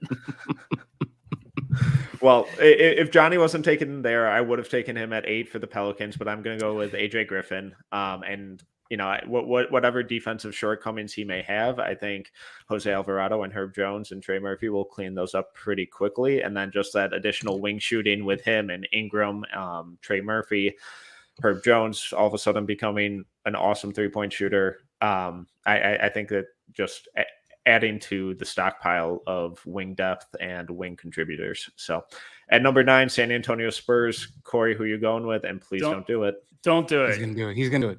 We do it every time. Don't do it. I'm not going to do it. I'm not going to Yes. do it, but I am What? going to shake things up. Plot twist. I'm going to go with Ousmane Dieng here for the Oh. San Antonio Spurs. Wow. Last just going with the foreign guy. I'm You're going to go with Ousmane Dieng. you're spicy today, Corey. Yeah, I'm going to go with Dieng, man. What did you eat before the stream? A little bit of Taco Bell, and you know, There it is. That'll do It it. was There it the- is. and it was That the good fire. Taco Bell, you know, like when they get it right, when they Oh. really get it right. There's- Yeah. Come There's on. no such thing. Come There's A on. little cheesy gordita crunch. You know what I'm saying? Nacho cheese shell, feeling a little Cheesy gordita crunch. yeah. Oh god. Jang, go for it. Let us know why. Besides one- the hype machine. I don't think San Antonio, I mean, just from a fit perspective, I think he fits. They don't have a ton of like wingy, versatile guys. But I think that Ousmane Dieng's talent is so tantalizing at 6'10", with ridiculous length, off the bounce shot making ability, and he could play off the ball. But to me, I typically don't buy the guys that are just like these raw skill guys. But when I see the flashes of playmaking from him, I'm like, okay, all right, here's something that I can really get my juices, flowing for. He is such a natural playmaker. I think that there's an argument that he could be the best playmaker in the draft, like pick and roll playmaker. Ooh. You could put his highlight reel of passing from this season up against anybody else's in the class, and I could make an argument that his was the best. So I think he's got a little bit of on the ball, primary ability. Kind of middle end. I could see him being like a Nick Batum type. And then, I just think that he needs to go to a place with guys that are going to develop his game. And what better spot to go than San Antonio? And I believe that he's a guy that teams are really going to find themselves tripping over to draft when they get their eyes on him in person. And that's my sell me this pen segment for Ousmane Dieng. Well done. Very nice. Love it. And number 10, the Washington Wizards. Albert, who you got? Well, okay, guys, you look at this Wizards roster, it's like the United Nations. They've got guys from literally all over the globe. So this is an easy one for me. Give me the double Ds. Give me Dyson Daniels here. That should be his nickname. Double Ds might have been the best joke we've had in the last 3 months. I'm really jealous of it. But we get Dyson I made a Daniels. Scott Skiles 8-ball joke. That was all back to earlier in the episode. Also, everything we said about Jonathan Isaac was gold today. But I love. I'm sorry for all the listeners. I'm sorry. We'll try to be mature. The train is off the tracks. Shout out to the listeners. Oh, shout out. God. I blame the 8-ball guy from ESPN. Oh shit. Okay, here we go. Gosh. But I like the fit with Daniels because he's gonna give you the defense, he's gonna give you the playmaking, he's gonna give you good size. They have shooting already with Kispert and KCP, and you're gonna get defense, and Avdia is gonna give you more playmaking stuff. I'm excited to see more of Avdia next year. And then Hachimura, I don't really know what happened with him last year, right? He had some personal stuff going on, or what was it? He came on at the end of the year, though. Yeah, no, he did. He was like lights out from 3, right? I think he had good for COVID, him. personal. He just had a rough year. Something weird. I think it was like mental health stuff too. But also they got Gafford and stuff. So also can't forget the unicorn still on that team. Mr. Porzingis. But yeah, I like the fit. Yeah, come back to. I like the fit though. I think he's going to offer them a lot defensively from day one, playmaking as well. I think the shooting he's going to be given the cushion to develop the shooting over time. So I'm going with double D's here for the Wizards. All right, at number 11, the New York Knicks. Rucker, who are you going with? See, this is the territory where I'm excited to talk and break this up with you guys. Because Albert, how do we feel about Mitchell Robinson being a free agent?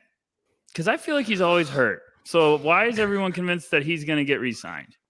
Yeah, I'm not the biggest Mitchell Robinson fan, so I'm not going to fight you there. Okay, that's all I needed to know. So you don't want to lose the asset. You don't want to lose the asset for nothing. Yeah, that's true.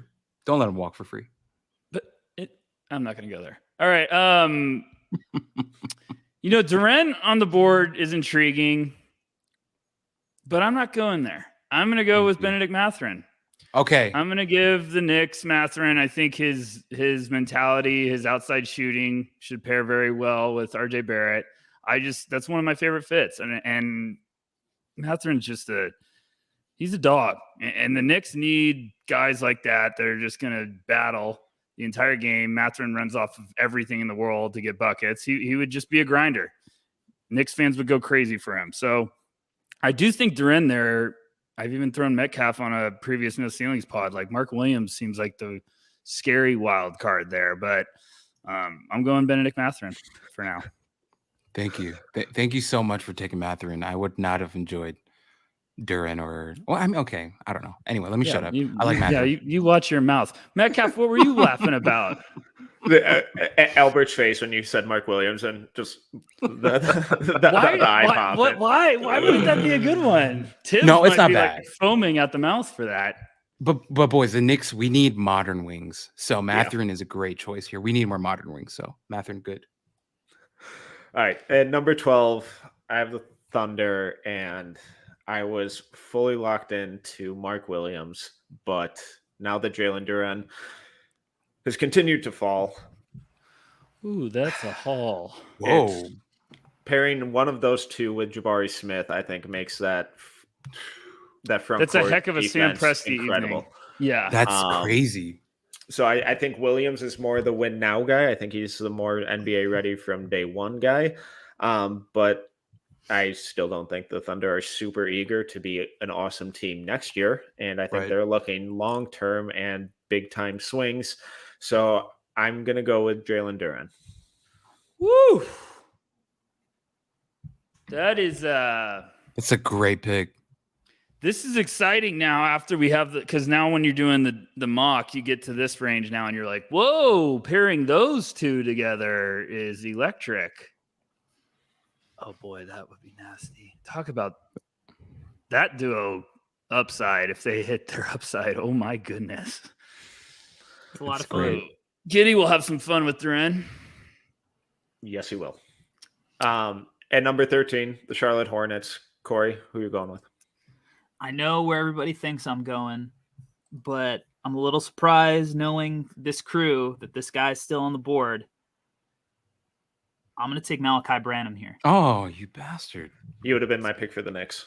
That was my pick for the Cavs next. That was on my board for the Knicks. So I mean, I got book night stock still, but yeah, I bought mine cheap. Branham next to LaMelo seems like such a fun fit offensively because it gives the Thunder another guy that can kind of play with the ball in his hands a little bit and make plays, but he's also like an absolute sniper off the ball. He's a lot of fun. And I think that they need long-term, they need that buckety playoff guy, like last few minutes of the game, who's going to be able to go get a bucket by themselves. Because I'm not sure if that's LaMelo. Like, I know that LaMelo will be able to get his shot. I don't know if he's going to be able to get a bucket in the last few minutes of game. And I think that Branham's got that Middleton-ness to his game at isolations. I think that's one of my favorite fits for him. Yeah, I still think the New York could be a little bit of a wild card that really would excite me if I'm a Knicks fan. Shout out Albert. I'm also playing chicken. I'm also playing chicken with the Cavs because they got too many wings for me to not get my big man 2 picks later, guys. Chess. That's called playing chess, but everyone's playing checkers. All right, at number 14, the Cleveland Cavaliers. Albert, your guy just went off the board. Who are you audibling to? Easy choice. I'm taking Ochai Agbaji. Love it, but he's old. Easy. I love old guys. Give me the old ones. Only old guys on my squad. I'll take it. I think Ochai's a great fit here. I think he's going to give him defense from. Man, he's an adult. You're bringing another adult into the room. Bring an adult on the team. He's going to hit shots. He just won the title. You're bringing winning DNA onto your squad with a really young team. Sign me up. Don't play Karis LeVert. Sign me up. Bring Ochai Agbaji in. Play him from day one in the starting lineup, and they're going to win a lot of games. So I'm taking Ochai. I mean, if they brought back Sexton, had Garland, had Agbaji, I love just go to war with those three. And then you have that guy, Evan Mobley, behind them. He's kind of good. He's kind of good. Jared Allen. In Sexton's case, you can actually go to war with only 3 guys. We've seen that. Yes, exactly. So it's come on. That's that mentality. I do really think like that's the dream pick for Cavs fans. I think he's perfect. Yeah. I think it's just exactly what they need. They need that sniper complementary piece, and Agbaji would be awesome there. It's perfect. Athleticism gives you everything you need. Perfect. Well, at number 15, the Charlotte Hornets are back on the clock. Rucker, who are you going to pair with Malachi Branham? Mark Williams. Okay. Next. Easy enough. Nice. That's the dream for Hornets fans. I'm not kidding. If you walked away with Branham and Mark Williams, let's party. Also, side note, I love that they're interviewing Terry Stotts. That's all I'm going to say. I'm intrigued with that. Big Terry Stotts guy. Big Terry Stotts guy. All right. So this is really rare, but we're 15 picks in, and my top 15 is all off the board. Wow. So at 16, I got the Atlanta Hawks. What? Show off. Yeah, who are you? Guys, comment use your own boards. Well, usually I have someone outrageously ranked and like are way off on someone, and it just hasn't happened yet. It'll happen. That was the biggest humble brag I've ever seen on a draft podcast. I called that's this just 'cause you entirely don't listen back correct. to you. I'm pretty aroused right now. Good job. Eddie. From 6 to midnight. So the Hawks, I'm gonna go Jeremy Sohan, however you want to pronounce it. Can we? What is it? How is it? Is it Sohan? Bro, it's Socken, all right? Just move on. Sochan. That Sakin guy. That's Socken. Give me Socken. Okay, well, what is it really? Sohan? Sohan. I think it's I've Sohan. heard it's Suhan. Oh, no, I- Suhan. You're right. Sue. I will give the answer in the chat, or I guess Soupy-doopy. I can't do it in the chat, but I have the raw. You keep going, I'll get it. I'll tell you what it is in 2 minutes. Cool. Is Yeah. it going to be like him pronouncing it? Because that would just be a great. Yeah, there we go. We got that accent. Suhan. All right. Well, I think Suhan immediately provides defensive versatility, a bit of passing, bit of offensive versatility. I don't really buy the shot a ton, but I also didn't buy the shot on Scotty Barnes, and that progressed much quicker than I anticipated. I don't think he's Scotty Barnes, even though he's going to draw a lot of those comps in the coming weeks. But I really like Jeremy's two-way versatility and just overall effectiveness at such a young age. So at number 17, the Houston Rockets. Corey, who are you leaning towards? All right. I'm going to take Patrick Baldwin Jr. for the Houston Rockets. There it is. Nice. There it is. Nice. Yeah. You let Patrick Baldwin Jr. just be a nice spot-up shooter, secondary, tertiary ball handler next to Paolo and Jalen Green.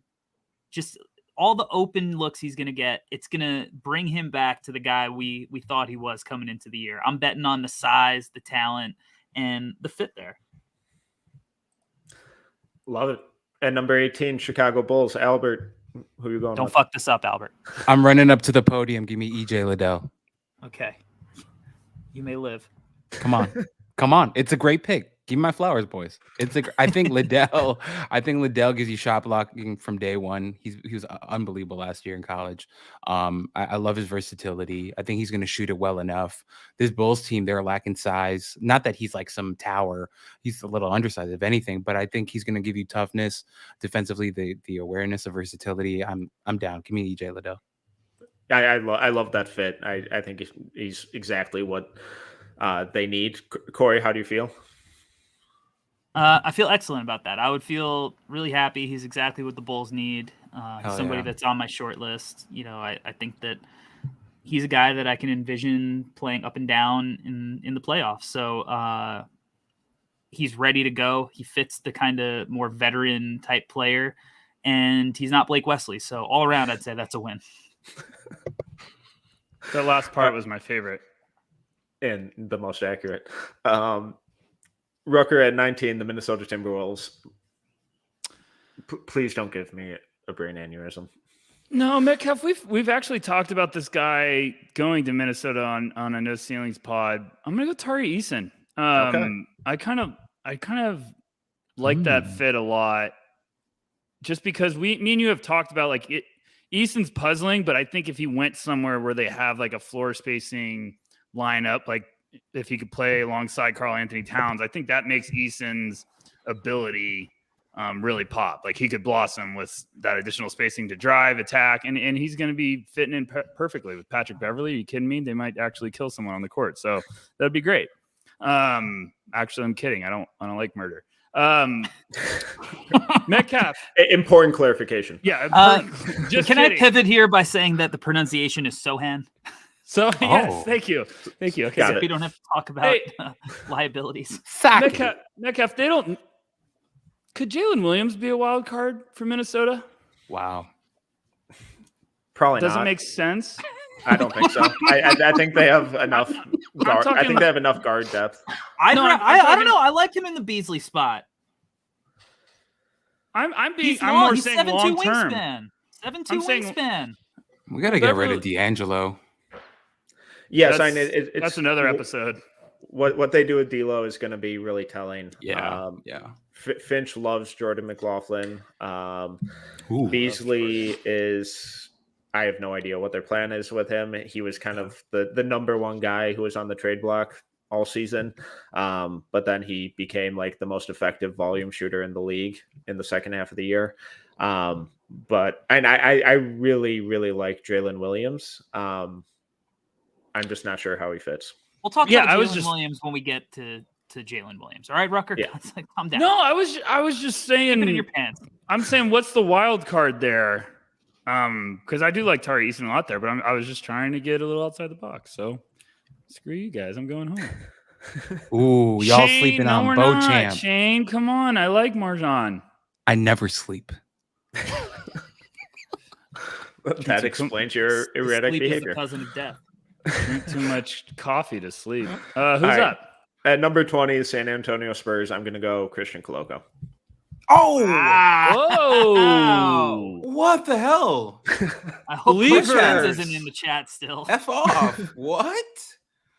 I don't get why so many people are just sleeping on Koloko. Yeah. I think he should be a lock first round guy. His rim protection was absolutely absurd this year. The at rim opponent's field goal differential was 10 points lower with him on the court than when he was off. 10 percentage points. His awareness, his timing, his defensive discipline is incredible. He's not a switch center or anything, but he moves his feet well enough to kind of bump guys out on drives where he can then use his length to recover. And then he's a really low maintenance rim running offensive center. So I think he could easily be, the future defensive cornerstone for that Spurs team. I'm sure some people are going to be like, what about Walker Kessler? I don't think it's close, man. I'd much rather have Koloko. So I'm with you there. I'm just a little upset because I was going to take him with the Grizzlies pick. But well, at 21, the Denver Nuggets. Corey, who you got? I'm going to take Jalen Williams here. Good Lord. There it is. Unbelievable spot up shooter. Can run pick and roll. Yeah. Just a Long, really good pick. 7'2" wingspan, will be able to defend. I mean, add him to the backcourt. I think that backcourt is a chance to, be special when everyone's healthy. Absolutely love it. Easy enough. Albert, 22, the Memphis Grizzlies. God, I'm so upset you took Koloko. What's your problem, dude? Sorry, I like taking good players. I was locked in on Koloko. I was like, no way anyone's taking him this early. Okay. Is this okay? I have a question for you guys because you guys actually like him. Please, you guys like him way more than I do, but it feels like Tyus Jones is leaving. Do they need a backup point guard? And if that's true, is it Kennedy Chandler or is this way too high? Talk to me. I was That's thinking a way too different high for guard. me. For me, I agree it's too high, but what if they did it? Would it be crazy? Albert, search your feelings. You know who you really want to take here. Yeah, here we go. Let's do it because he's fun and he's exciting and he's really good at basketball. He should be in the top 10. Dalen Terry, give me Dalen Terry. Who put Jaden Hardy? No. I thought you were giving into Rutgers' attempted Jedi mind tricks. No, yeah. Use the force. I'm Dalen Terry here. Give me the 6'7" guy who could pass the rock, play defense, and is working on his jumper. He's going to have plenty of time to develop on that team, too. So, Dalen Terry, 22. That's a Grizzlies for sure. Rucker, yes. No, we're not. I agree. On Gabriel. Rucker, you're the resident Arizona guy. Is that a little rich for you with Terry, or do you think he could actually go in that range? No, I think he could go in that range for sure. I think he's going to have a really strong pre-draft process, especially at the combine this week. 6'7", he's kind of a Swiss Army knife on both sides of the ball. Really gifted vision, just special playmaker. I think teams are going to try to convince him to stay in. And I think if he does and has a strong week, I could see him going in that range because there's a ton of upside. I really do think like Memphis, a team like that, probably in the 20s would just jump on the long-term potential. I hate pre-draft that terminology, but that's literally what Dalen Terry would be. It would be saying, we're drafting this guy. He might be able to help us this year as kind of a rotation asset, but long-term, he's got a ton of upside. So I think that'd be a great pick. I love it by Albert, even though I kind of helped him. All right. Well, at 23, the Brooklyn Nets. Who you going with? See what Metcalf did. He asked me about it, so I had to get distracted by my pick. You've been making bad picks on your own, so Give him the worst possible player. Yeah, I'm still damaged by my Corey ripping my Johnny Davis pick apart. Come on. Great fit, Blake Wesley. Do it. No, I can't do that. The Blake Wesley, Cam Thomas practice battles would be incredible. I would go to every game. Tickets are like $4. Screw it. Deals. No, you know what? I'm gonna go a little wild here. I'm gonna go Marjon Beauchamp. I still love this fit, and I know Beauchamp's. Well, no, I think Beauchamp's been maybe sliding a little bit, and I think it's just because more people are buzzing. But I think the idea of him going to Brooklyn and just contributing off the bench right away as like an energizer piece, kind of like a garbage man, cleans up everything, plays high level defense. I like that fit. I think that would be a good one. I know there's other guys ahead of him that have more upside, but I think Beauchamp would be a nice addition for that Nets organization. They need some guys that will play hard. Guys, is our mock draft just like totally jacked up right now because Kai Soto hasn't gone yet, or what's the deal? Gosh, Albert is on fire. That is Albert. He's on fire. He's heating up. Do we have to restart the mock draft, or what's the deal? I was considering him at 7, but I wouldn't have, gone after your pick for Phoenix if you would have done it. All right, I'm leaving that one where it is. At 24, the Milwaukee Bucks. I think this team proved that they kind of pretty desperately need some shooting. And Milwaukee does love their white guys, even though he's foreign. I'm going Gabriel Procida. Ooh. Are we still sleeping on guys now that we've drafted them? I think we've awoken them. It's the opposite of that. Well, Metcalf, I've got the last 24 on my big board. We're waking up on them now. I hate all of these so much. We've been doing this too long. Okay, who's up? Corey, 25, San Antonio. For San Antonio at 25, a guy I'm hearing that they're taking interest in, a guy who I think fits and is great value here. We have Buzz. I'm gonna take Jake LaRavia from Wake Forest. Oh, what? What is going on? What? This is a great pick. I had him for the Mavs. What? So tell me what you like about LaRavia. I love the versatility. He's 6'8".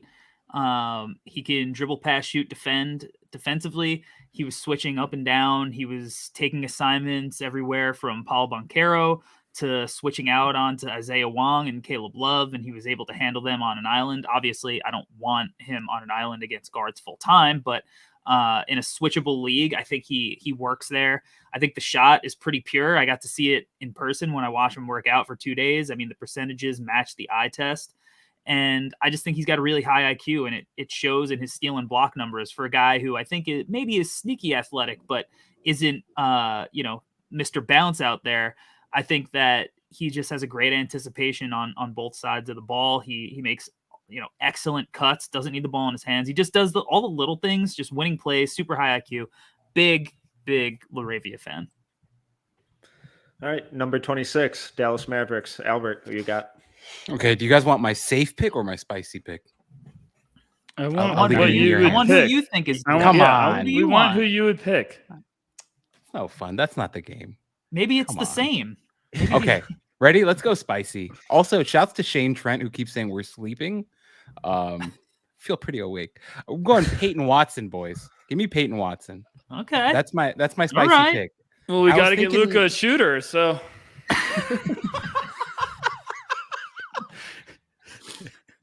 Okay, hear me out. Okay, here are my rationale. I can't wait Please, by all means. And this No, is coming from the because- Peyton Watson fan club. No, I'd love to hear ready? this. No, let me explain. Because at this point in the draft, all of our like high-end wings who can really shoot the ball, like off the catch and stuff, I feel like they're gone. Like who's left? Was A what was my couple. rationale? Well, who are you thinking then? Christian Brown? I don't know. But okay, let me explain. So I wanted Watson there because I think Watson is the future of the NBA. And Rucker, you can speak on this too. We saw him play live. The dude with the length, the fluidity, the athleticism, and obviously, okay, he's not a shooter. We had our laugh there, but I think he's going to be a guy who eventually can offer them so much versatility. And I think it's good to add versatile guys around Luka. And so, do I believe in the shot? I think the shot is like a million miles away, but everything else, I'm intrigued. So at 26, I don't think it's bad to take a shot at a guy like Watson. No, I'm giving you a hard time, but I could definitely see him going in the first round 100%. I actually think he could go the next pick. He could Miami. Yeah. That could be exactly the type of project they want because he has the playmaking upside that's freakish. It's special. And he moves around the court just so fluid. He just needs someone to be patient with him. And I think going to a playoff team at the end of the first round, absolutely, it's worth the swing because he still has scary upside, especially as a defender. So I'm just giving you a hard time, Albert, but I do like Peyton Watson a lot. I would take him earlier. I would. I love that dude. I would. Where would I take him? I think the Metcalf's Spurs might take him at 20. Metcalf's I would Metcalf's take like, him these at guys 20 are for the drunk. Spurs. No, I really like Peyton Watson. Okay. I think it's going to be a while until he Yeah. can contribute anything on offense. But I also think he has a little more passing than he was allowed to show by Mick, who didn't let him do anything this year. He was lucky Pretty to much get on the court nothing. at all. Yeah. So, I think the season went about as poorly as it could have for him, but I think defensively he's a monster. So at 27, Miami Heat, Rucker, I'm 99% sure who you're taking, but say it for everyone. You know what? I'm probably going to shock you. I'm going to take Ryan Rollins. Oh, Let's No, go. love I it. saw that one coming. Come on. I was fully locked in on Justin Lewis again. No, I think the Lowry situation's a little interesting where they might need to draft someone with the idea of developing for when that contract situation kind of gets a little not as messy. I think Keels I think Rollins could be a really good Miami Heat pick here. I think that could be some good value where they're thinking long term of like, let's develop them, let's be patient, and we might have something really special. So I like Rollins going to the Heat a ton. Keels would maybe be another wild card option there, but I still think Rollins would be too intriguing to pass up. Miami loves to hunt guys like that have that long term, high reward, high return on investment, and I think Rollins could be up there. Corey, you've been driving the Ryan Rollins bandwagon for a bit now. Do you like that fit? What do you like about his game? I like sending him to the Heat culture. I think that, if you're built for it, like there's almost no better place to develop your game and get the most out of what you're going to be as a player. As a fit, I think, it might be a situation where you got to be patient with him because I think that backcourt right now as is pretty loaded. I mean, they're even getting positive stuff out of a guy like Gabe Vincent, Max Strus, Celtics Bulls legend. Yes. So, it's a little crowded. And then obviously you got Hero, and we'll see what happens with Victor Oladipo. It's a little crowded, but again, he's such a talented kid. I just love how natural, how fluid. Like one of the things we talked about when I interviewed him is like coming out of Detroit, like he's got that pickup style. Like, he didn't grow up in the gym training. He grew up playing basketball, so there's a natural fluidity to him that is just apparent when you watch him. And I think that he still has so much to learn about the game that, I think that he could really be a kid who either, can get his own in a primary role, but I think that in a starting role, but I think that he's also a guy that could be one of the best 6 men in the league. And I know that Hero is a 6 man of the year candidate. But something tells me it's not what his long-term aspirations are. I think he's eventually going to want to move in that starting lineup. And I think that if you put Rollins in that role, stepping up for him, I think that's not a bad outcome for him. Perfect. Well, at number 28, Golden State Warriors. This is tough because some of the biggest names on the highest ranked guys left on my board, I don't think really fit a ton. And it feels weird to have some of these guys potentially fall out of the first, but I'm going to kind of add to their wing depth with Christian Brown. I think that's a good spot for him. I really do think if he fell into the Warriors' lap, that might be just too enticing to pass up. He's everything they need. They got a lot of young guys. They would need that little swagger to come in, and he'll be able to pass the ball to Jordan Poole a lot. All right, at 29, the Memphis Grizzlies. Corey, who you going with? All right, so they took Dalen Terry at 22. Now for the Grizzlies, I'm going to take Jaden Hardy. Oh, yeah. I'm so proud of you. I think that this fall is. I think this might be a little bit too far for him. Yeah, I was really eyeing him with Denver. I think that would have been a great spot for him. But I just think that Jalen Williams offers a full package with like great size. So I'm going to take Hardy from Memphis here at 29. I think that this allows him to continue to be brought along slowly, kind of put himself on the Zaire Williams path. So where he just comes in and plays off of Ja. Maybe he brings a little bit more self-creation than some of the guys that they have in Ja's absence. And, it just allow him to be on a winning team with, that's going to actually instill like the right kind of culture around him. I think that'll be important for a guy like him early on. So I think that would be a fun outcome for him. Do we see anywhere in the first round? Because I think Hardy's going to be a bit of a wild card like Patrick Baldwin Jr. Do we see anywhere in the first round that like Hardy could be a surprise, like some team's just in love with them? Because I'm looking through the list and I'm like, who could be the team that believes? It's tough to get through. Could it be Cleveland if they decided to move on from Sexton? Or is that backcourt just brutal defensively?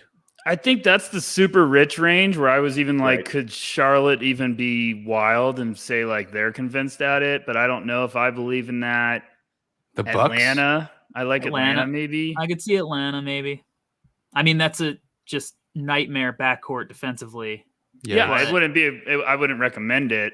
0 out of 10 would recommend that. But Milwaukee is a nice little one. I like that. Yep. Get especially rid of, if it's Grayson Allen.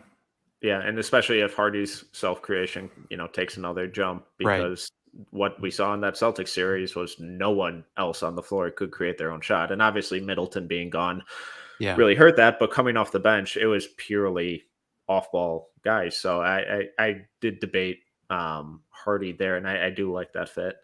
Yeah. All right, well, at number 30, the Thunder. Albert, round out the first round. Who are you going with? Guys, I just want to mention Ty hasn't gone in our first round, nor has Blake Wesley, which is interesting. I think, I know. I'll be able to sleep. Me too. I'm just thinking, like, if we want this video to do well, we probably have to put who do we need to put here? Leonard Miller. I'm gonna pass on that. JD Davis. Oh, my bad. Oh, that's a Corey thing. Petty. Okay, I'm sorry. I want to give them an adult. I love you targeting. It really is the best part of this whole stream. This guy's gonna walk in. He's gonna walk into the I said living room, into the locker room. He's gonna grab Poku by the neck and be like, "Hey, man, this is not how we play basketball in these parts." Okay. I can't wait to hear this pick now. This is the best sales pitch. Hey, this is the best sales pitch of anything. The best sell me this pen you've ever done is he's going to grab Poku and be like, "This is how you play basketball." It's Wendell Moore. Okay. He's no nonsense. He's going to do a little bit of everything. He's going to grab Poku right by the neck and say, "Hey, man. Okay. I'm coming from the brotherhood. What you're doing is nonsense. Wake up." and they're going to be good. So easy pick.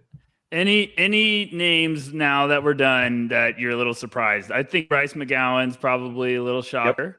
Kendall Brown, Kennedy Brown. Chandler, Ty, Nikola Jovic, Justin Lewis, Jovic Walker for Kessler, sure. Walker, Trevor Keels. So I think the big one is Blake Wesley. And for this crowd, the people doing this, it doesn't surprise me because all of us are much lower on Wesley than where we keep seeing him mocked and everything that gets talked about. So, we keep seeing him mocked at the end of the lottery. So, Albert, I want to start with you. I know you guys just talked about him on the draft deck, but for sure, why such a discrepancy in where we keep seeing Wesley ranked and where, we kind of tend to have him? No, I get it. Like, there are real Wesley fans out there. I don't say any of this to like trash on them or to make a joke of Blake Wesley's game or anything like that. I just think the big question with him is touch. Like, it's shockingly bad. And we're not just talking about the jump shot. Like, you see him around the rim. It's like, what is that? Why? Huh? You start asking real questions, So I get it. Like, defensively, like, he showed some real stuff. The off-ball stuff was fun. On the ball as well, he's really competitive. He fights. I get all of that. It's just offensively, I get it. He can create his own shot. He's athletic. All that stuff. But where's the touch? I'm really confused and baffled and concerned about that. And so that's why I'm much lower on Wesley than maybe others are. Random someone listening to the stream, I want to give you a shout out. Just tagged us on Twitter and said a previous tweet said Grizzlies will draft Dalen Terry in the first round. So John, thank you for giving us a shout out. Thanks for listening. We really appreciate that. Let's go. We love you. Yeah, we love you. So I think the other big surprise is Kendall Brown, who a lot of people had in the top 10 in the beginning of the year. Rucker, you were, I think, higher on him or the highest on him of the group. Why is he now not even going in our first? I think this happens. Some guys just slip through the cracks. We're doing this mock draft and Blake Wesley falls out of the first round. Do we think that's going to happen? Probably not. Probably on lottery night, or the draft night, he might go in the lottery and it might give all of us a stroke.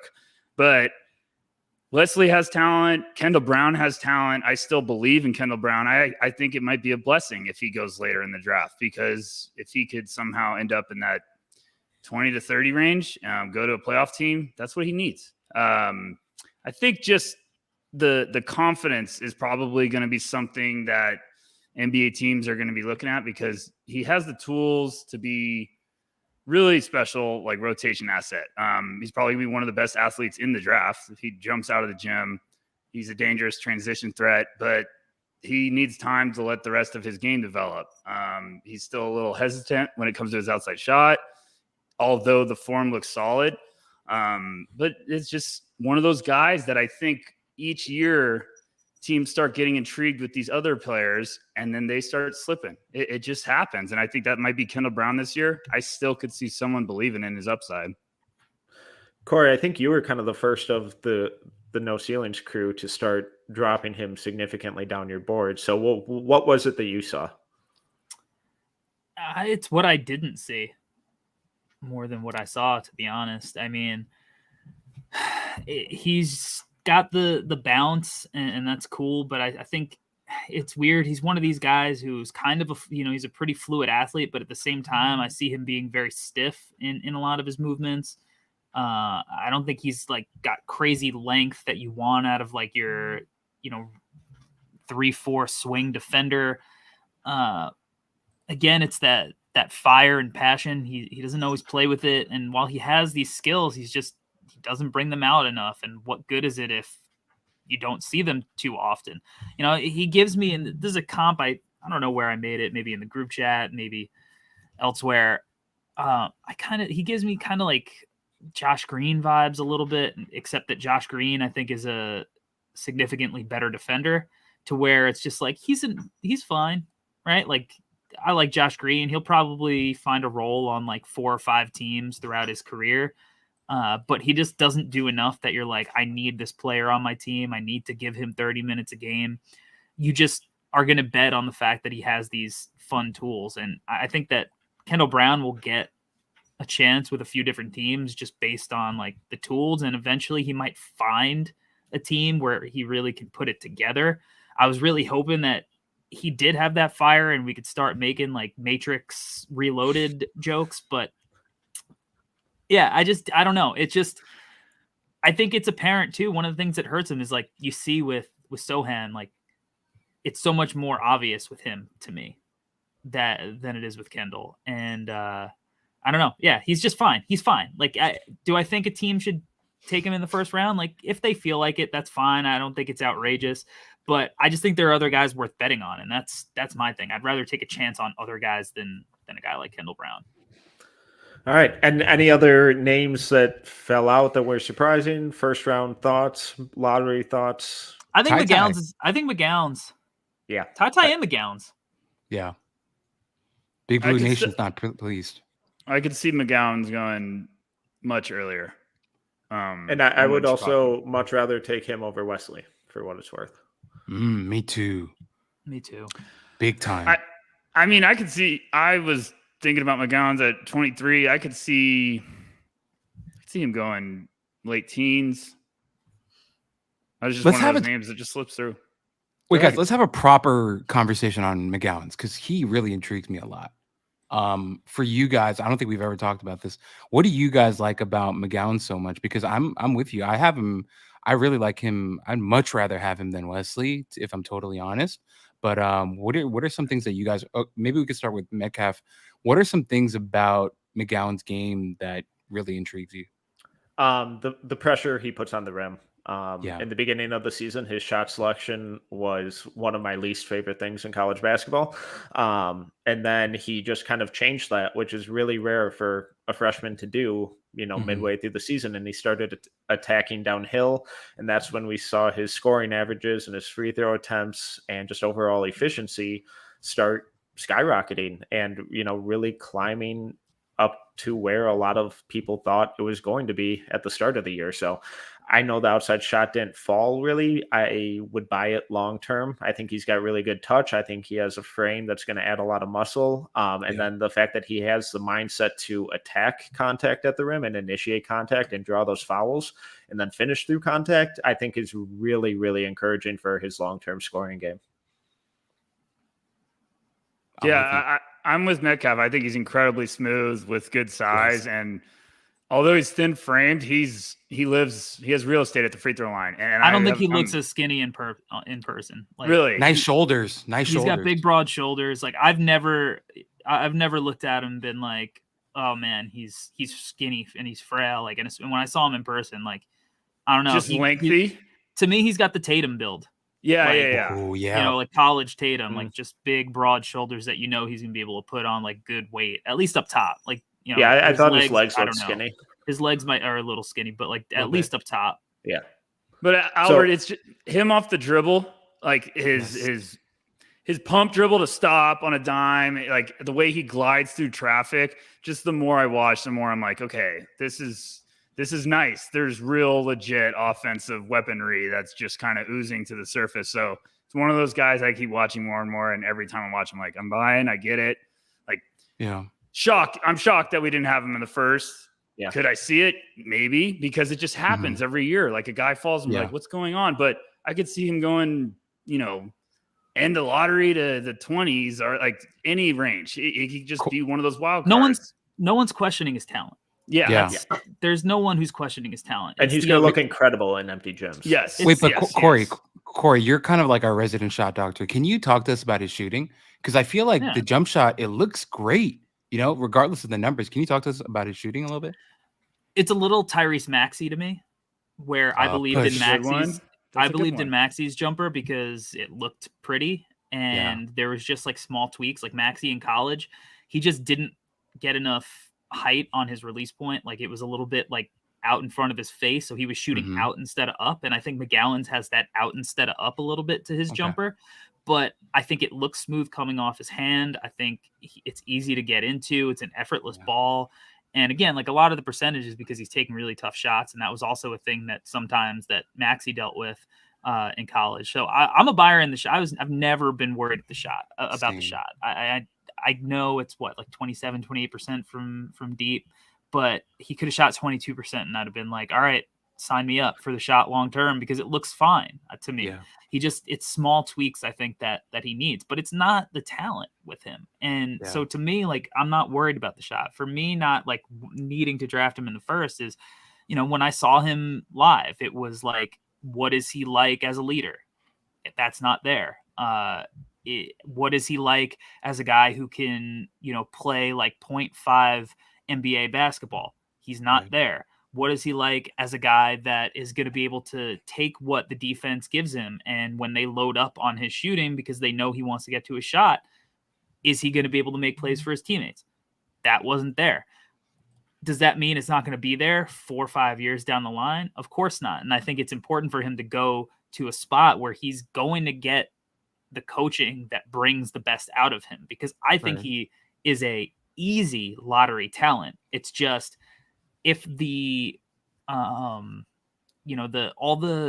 everything outside of the skills doesn't catch up to how skills he is, he's going to be a guy that is just just like unbelievably frustrating to a fan base, and is going to bounce around a lot, and he's going to get a reputation of just a guy who's looking to get his own. But I also think that he can be immensely helpful to a team under the right circumstance. So that's, to me, the McGowan's kind of tipping point. Like, where is he going to go that's going to balance him out? And for what it's worth, like, for everyone watching us and that hasn't seen it, ESPN just had their updated mock draft right after the lottery. McGowan's went 29th. Like, there it is. So it's not that crazy that we had him just missing the first round. Like, it could happen. All it takes is one team to just swing for the fences. And McGowan's is going to have as much upside as a lot of these wings in this class. But I'm like Corey, I just think you got to go somewhere that he can be coached, that can be patient, that's the type where you need front office stability, to where if he doesn't click, they're still going to be having a job. Because if someone doesn't really have that security of almost, having a contract extension as a GM, they might be like, I don't want to roll the dice on, I don't want this guy to be what gets me fired. I want to get to my next contract. So, and also, just to piggyback off of what you guys are saying, like, I actually thought of McGowan's at 30th for the Thunder, but they already have Trey Mann, so that kind of pushed me away. And I went with Wendell Moore because I thought Wendell Moore will offer a little bit more defensively, more versatility, more, like I said, like more of an adult in the room. But he's 100% worthy of this first round discussion. So I'm with you guys. I was really close to him at 22 with Milwaukee. I think he provides some of that, shot creation and offensive spark plug that they are really missing off the bench. So I do think there are a lot of places where he makes a lot of sense. It's just, what he does in an empty gym, like Corey was saying, is incredible and incredibly tantalizing, but it's how is he going to implement it into a live game? How is he going to make those reads? And then, we didn't talk about the defense at all, and it's a work in progress, let's say. All right, Albert. For the Mavs. Ronald Sergio from the YouTube chat wants to know, who was your safe pick for the Mavs? You picked the spicy one and Peyton Watson. Who was your safe pick for the Mavs? No, I was thinking of Christian Brown at that pick. I thought that was kind of the safe pick there. See, I like that. Yeah. That's why I was kind of like, oh, who do you guys want to go with? And I was like, oh, let's go spicy, whatever. But yeah, I think Brown would be a great fit there. So I was thinking Brown there. Brown and Luka would be fine. That's a nice mentality on the court together. Feisty. Yeah. Who's the Caleb Houston Promise team? I'm not reporting anything. Everyone listening, I'm not reporting anything. We don't do that around here. I'm spicy. Pure speculation. Pure speculation. It's Pistons at 5. OKC at 30. OKC at 30. You're not dropping out of combine for a promise at 30. There's no way. Unless he's really worried about it.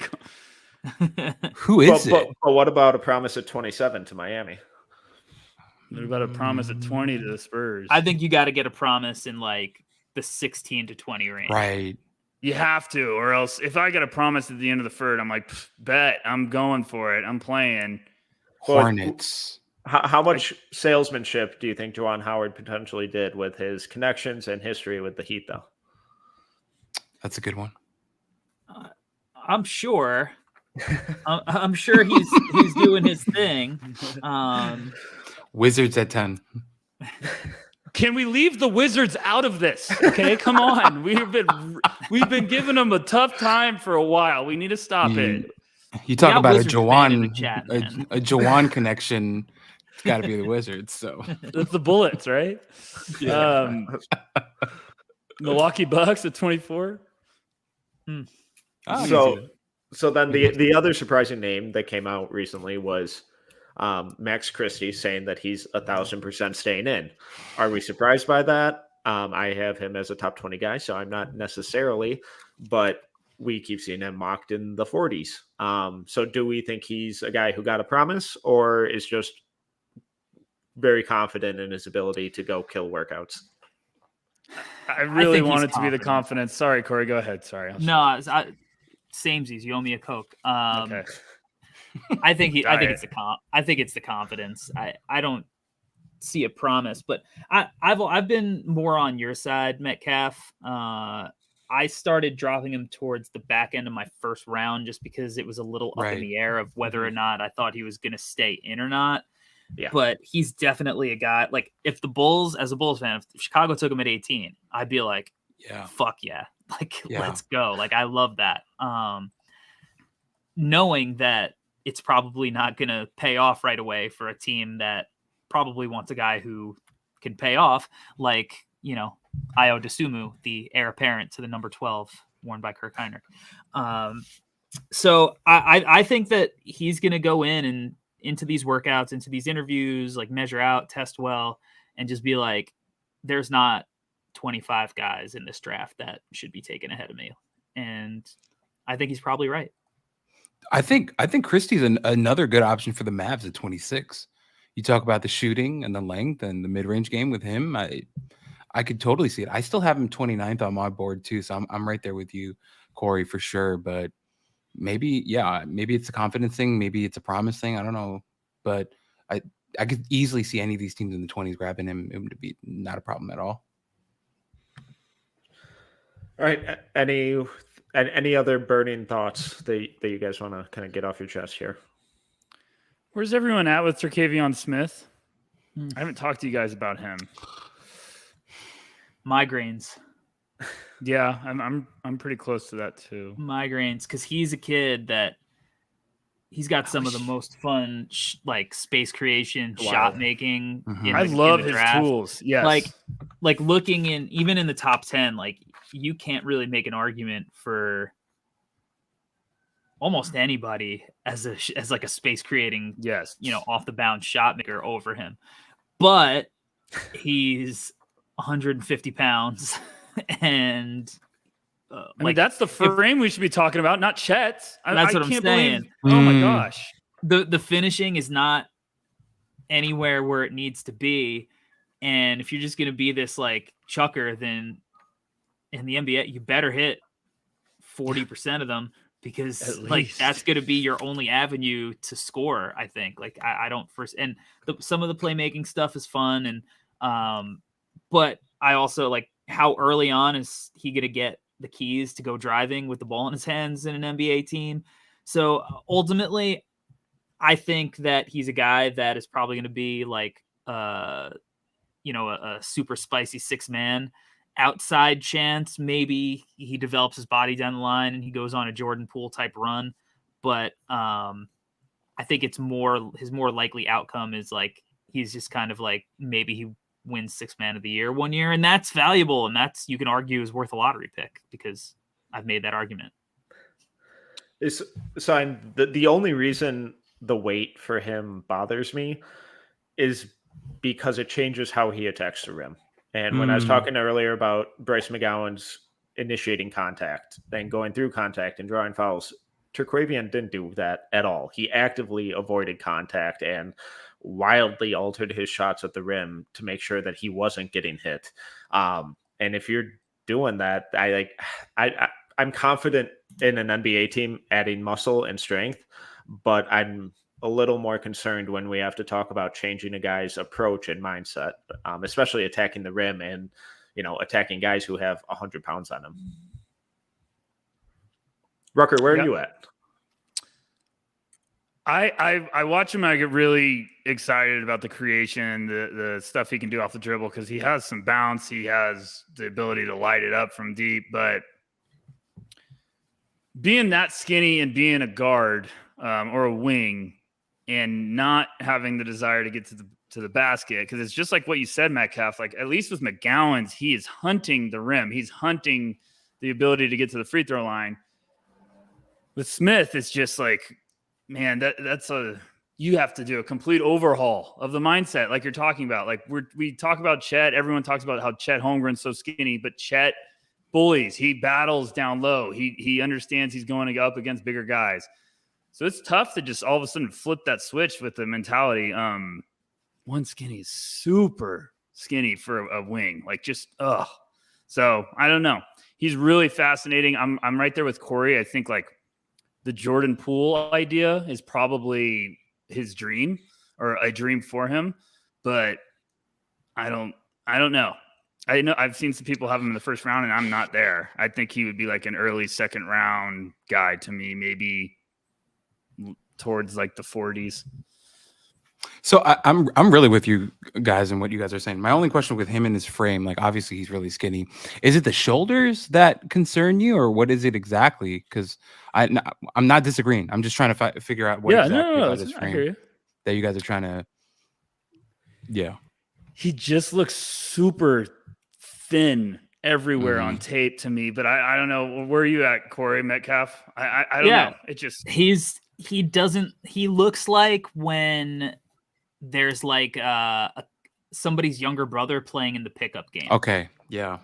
Okay. That's a good That's analogy. fair. That's fair. No, because when you watch him play, my biggest thing with him is like, you guys talk about the physicality and all that stuff, and I'm there with you. But also, like, when he was put under pressure, some of his decision making was truly like WTF.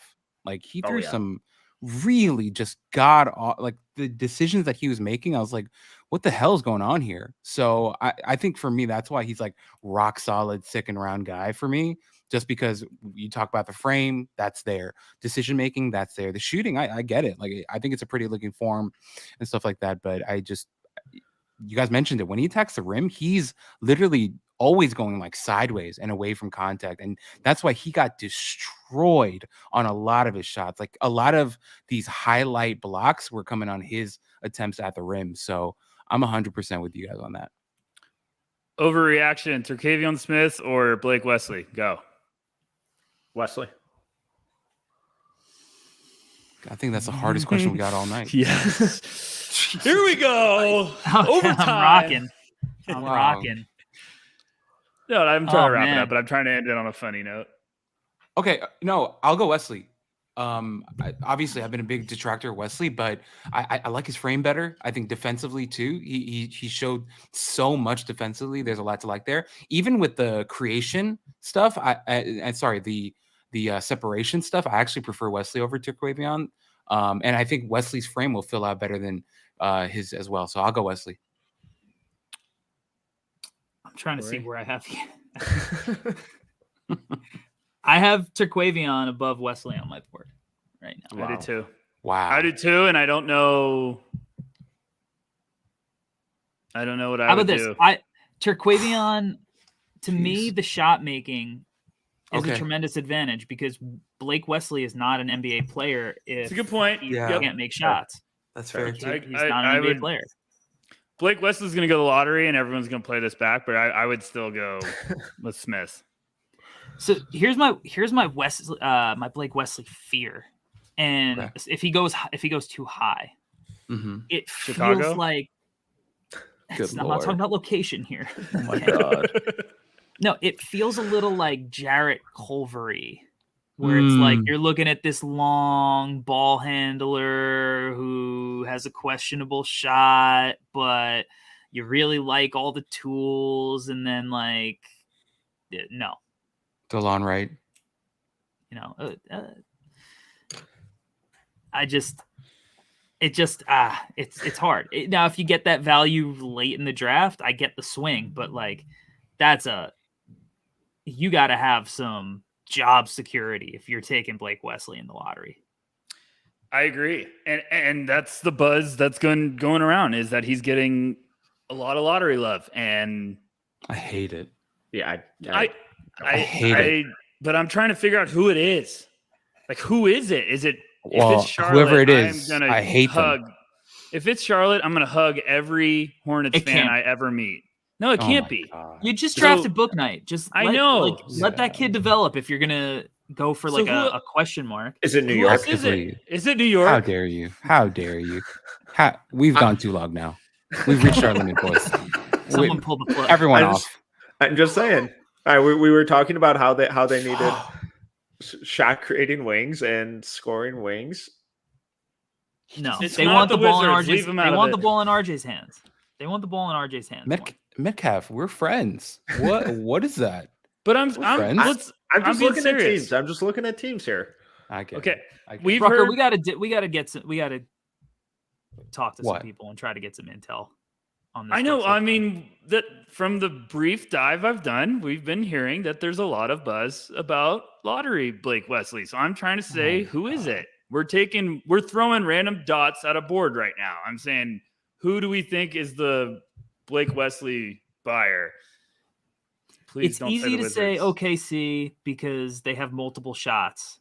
I to- hate to that take. so They much got, for you know, them. in the chamber. I hate it too. It makes zero sense. It's disgusting. I don't think there's a guard on that roster that he would get minutes over. Yeah, it's wicked. It's a wicked pick.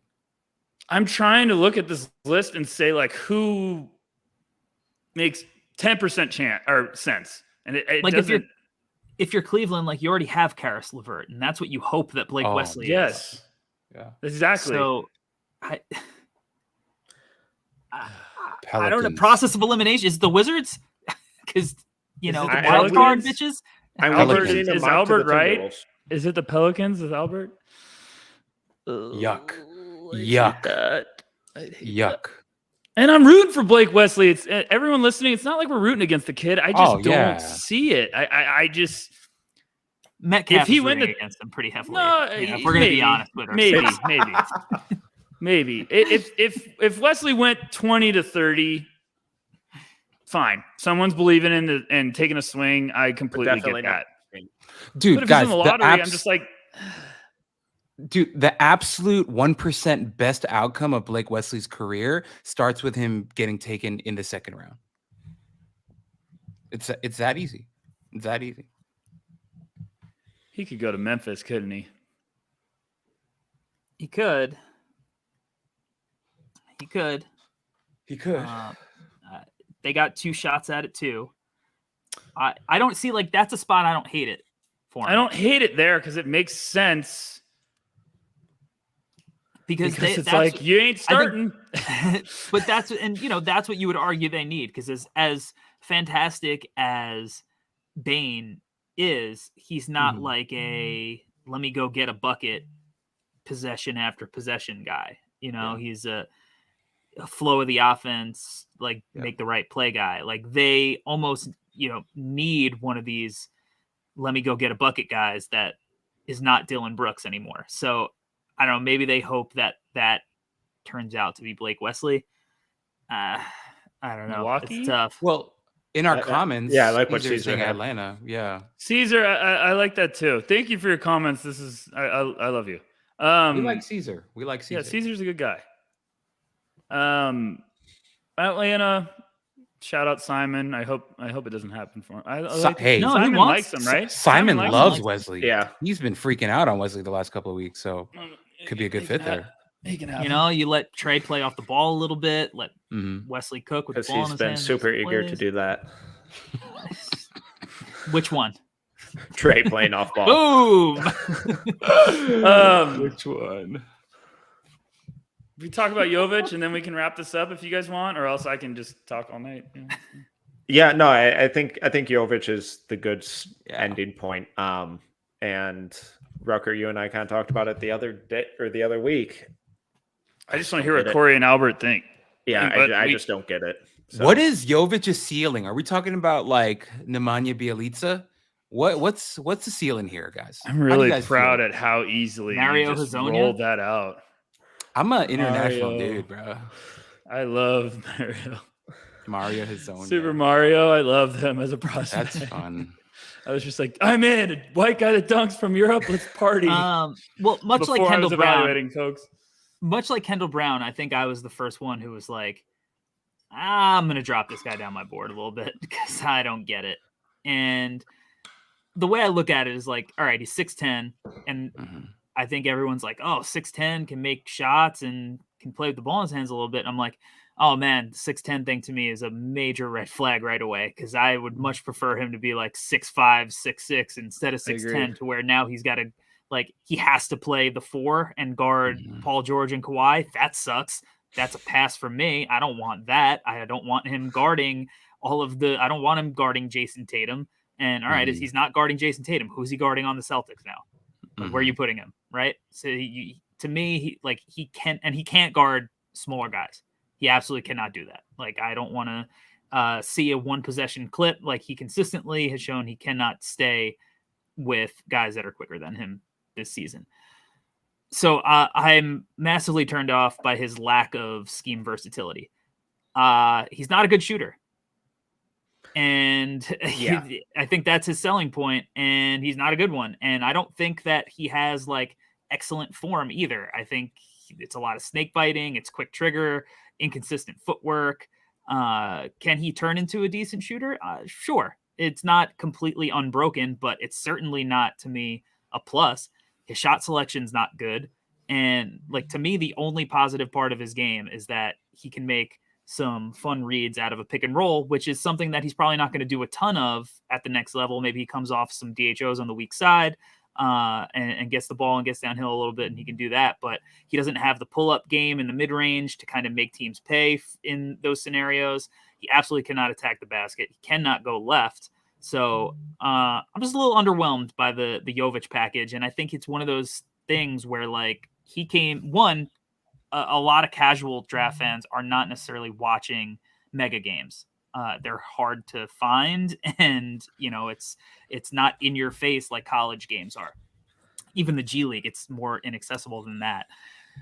So there's a little of that. And then there was like a little bit of he had a good FIBA tournament. So people still have like, oh, he played pretty good in FIBA. So it's like, haven't seen a ton, played well in FIBA, maybe saw some like step back clips. It feels very Killian Hayes to me, is what I'm saying.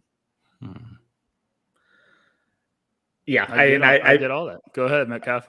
Yeah, and I just feel like everyone's like, oh, he's this mismatch nightmare. And I think that's just all theoretical, because he doesn't have the strength to back down guards. And there were like 4 straight games that I watched where he tried to back down a point guard and couldn't move the guy. And then he doesn't have the speed to beat bigger guys off the dribble. I keep seeing him comp to Peja, and I think that's absolutely ludicrous and a complete disservice to how good of a shooter Peja was. Those are people who didn't watch Prime Peja. Yeah, that dude was a sniper. He was a monster. He was an MVP candidate one year. Peja was monster. He was not just a shooter. He was a monster. Yeah, so passing. I don't get it. So I'm right there with you, Corey. I think the idea of him is interesting, but I think the theory and reality are so far apart from each other. Like, I know I started off as kind of like a joke, but I think that's why I said Bjelica or San Ilyasova. Like, what are people expecting out of Jovic? I think Peja is crazy to me. Yeah, and he was getting Tatum comps in the summer. Nah, dude, come on. Wake up, people. What are we watching? What sport are you guys watching? No. He's going to have to put on a ton Mark of weight. Tatum? And come on, dude. What? I like Jovic. I just think I think Metcalf's spot on, and I think this is a popular thing that happens every draft cycle around this time of the year. Is we get fascinated with the idea of guys, not what they really are. And we're not saying all these guys that get drafted like that's who they're going to be as players. These guys are still developing, but I just think Jovic, he's got a long way to go, and the first step still drives me insane. I just watched this film. I've watched him again. Like, he's the one guy I want to all of a sudden just have a moment where I'm like, yes, there it is. I'm in, but I can't do it. And I just keep finding myself like, ugh, I might move him down a spot. Because it's just, I'm like Corey. He's 6'10", but I wish he was shorter because his first step is like a guard's first step. It does not match his frame. It is short, strided. He can't get anywhere off the bounce. So then he has to come back to this step back that everyone's falling in love with. And I get what Corey's saying, that the Killian Hayes vibes really hits me. And I don't know. I just think some people are drooling too much. Go ahead, Albert. No, I was just going to say, I know we're wrapping up, and it looks like we have people in the comments joining us now. I was wondering, Metcalf, if you could do like a recap of all the picks for the people who missed out. Sure. All right. At number 1, Magic went with Chet. Then Thunder with Jabari. At 3, Houston Rockets went Paolo Banchero. At 4, Sacramento Kings went Keegan Murray. 5, Detroit Pistons went Jaden Ivey. 6, Indiana Pacers went Shaedon Sharpe. 7, the Portland Trail Blazers went Johnny Davis. Pelicans at 8 with AJ Griffin. Spurs at 9 with Ousmane Dieng. Wizards at 10 with Dyson Daniels. Knicks at 11 with Benedict Mathurin. Thunder at 12 with Jalen Duren. Hornets at 13 with Malachi Branham. Cavs at 14 with Igbaji. Hornets at 15 with Mark Williams. Hawks at 16 with Jeremy Sohan. Right? Yes. Nailed it. Rockets at 17 with Patrick Baldwin Jr. Bulls at 18 with EJ Liddell. Timberwolves at 19 with Tari Eason. Spurs at 20, Christian Coloco. Nuggets at 21, Jalen Williams. Grizzlies at 22, Dalen Terry. Nets at 23, Marjan Beauchamp. Bucks at 24, Gabriel Procida. Spurs at 25, Jake LaRavia. Mavs at 26, Peyton Watson. Heat at 27, Ryan Rollins. Warriors at 28, Christian Brown. Grizzlies at 29, Jaden Hardy. And Thunder at 30 with Wendell Moore. Boom. Cool. Boom. I think that's as good a place to end this. We're almost at 2.5 hours. So, Corey, please plug away. Tell the people where they can find you, where they can support you. At Corey Tulaba on Twitter, NBA Draft Dude on YouTube, the Draft Deck NBA Draft Podcast, as well as all written work at NoCeilingsNBA.com. Thank you, everybody in the chat, everybody listening on the podcast, for tuning in and rocking with us for 2.5 hours tonight. I hope that all of your draft dreams came true tonight. For some of you, I know that to be the case. For others, hold the course. There's players to be got. So, Albert, tell the people where they can find you. You could find me at Alberto Gim. I am the other half of the Draft Deck NBA podcast. Before we go, really quickly, just want to give a special shout out once again to my wife in Korea. Shouts to Josh Spice, one of our favorites. Shout out, Josh. Shouts to my homies from NLVC, Tony Tones, Brian, Andrew, Finns, all of you guys. And then, of course, my boy Sam on the East Coast, Beast Coast. So appreciate all you guys for tuning in today. Rucker, plug away. I'm at Backcourt V, and most importantly, I'm at NoCeilingsNBA.com. I want to give a special shout out as well to our own Stephen Gillespie. Yes, oh yeah, Steven. hell yeah. Going back to the military. Thank you for your service, Stephen, and we're proud to have you part of the family. And we're looking forward to getting you back and back on the grind, baby. But stay safe, and we love you. And thanks for everything you do. Yes, sir. Yes, Thank sir. you for your service. Absolutely. Once again, I'm Tyler Metcalf. You can follow me on Twitter at TMetcalf11, and you can find all of our written work at NoCeilingsNBA.com. While you're there checking out our articles, feel free to hit that subscribe button to get those articles delivered directly to your inbox. It's 100% free. I dare you to find an excuse not to hit that subscribe button. Dare you. Oof. Challenge. You can follow us on Twitter at NoCeilingsNBA. You can follow us on YouTube as you're watching us at No Ceilings TV. Please make sure to subscribe.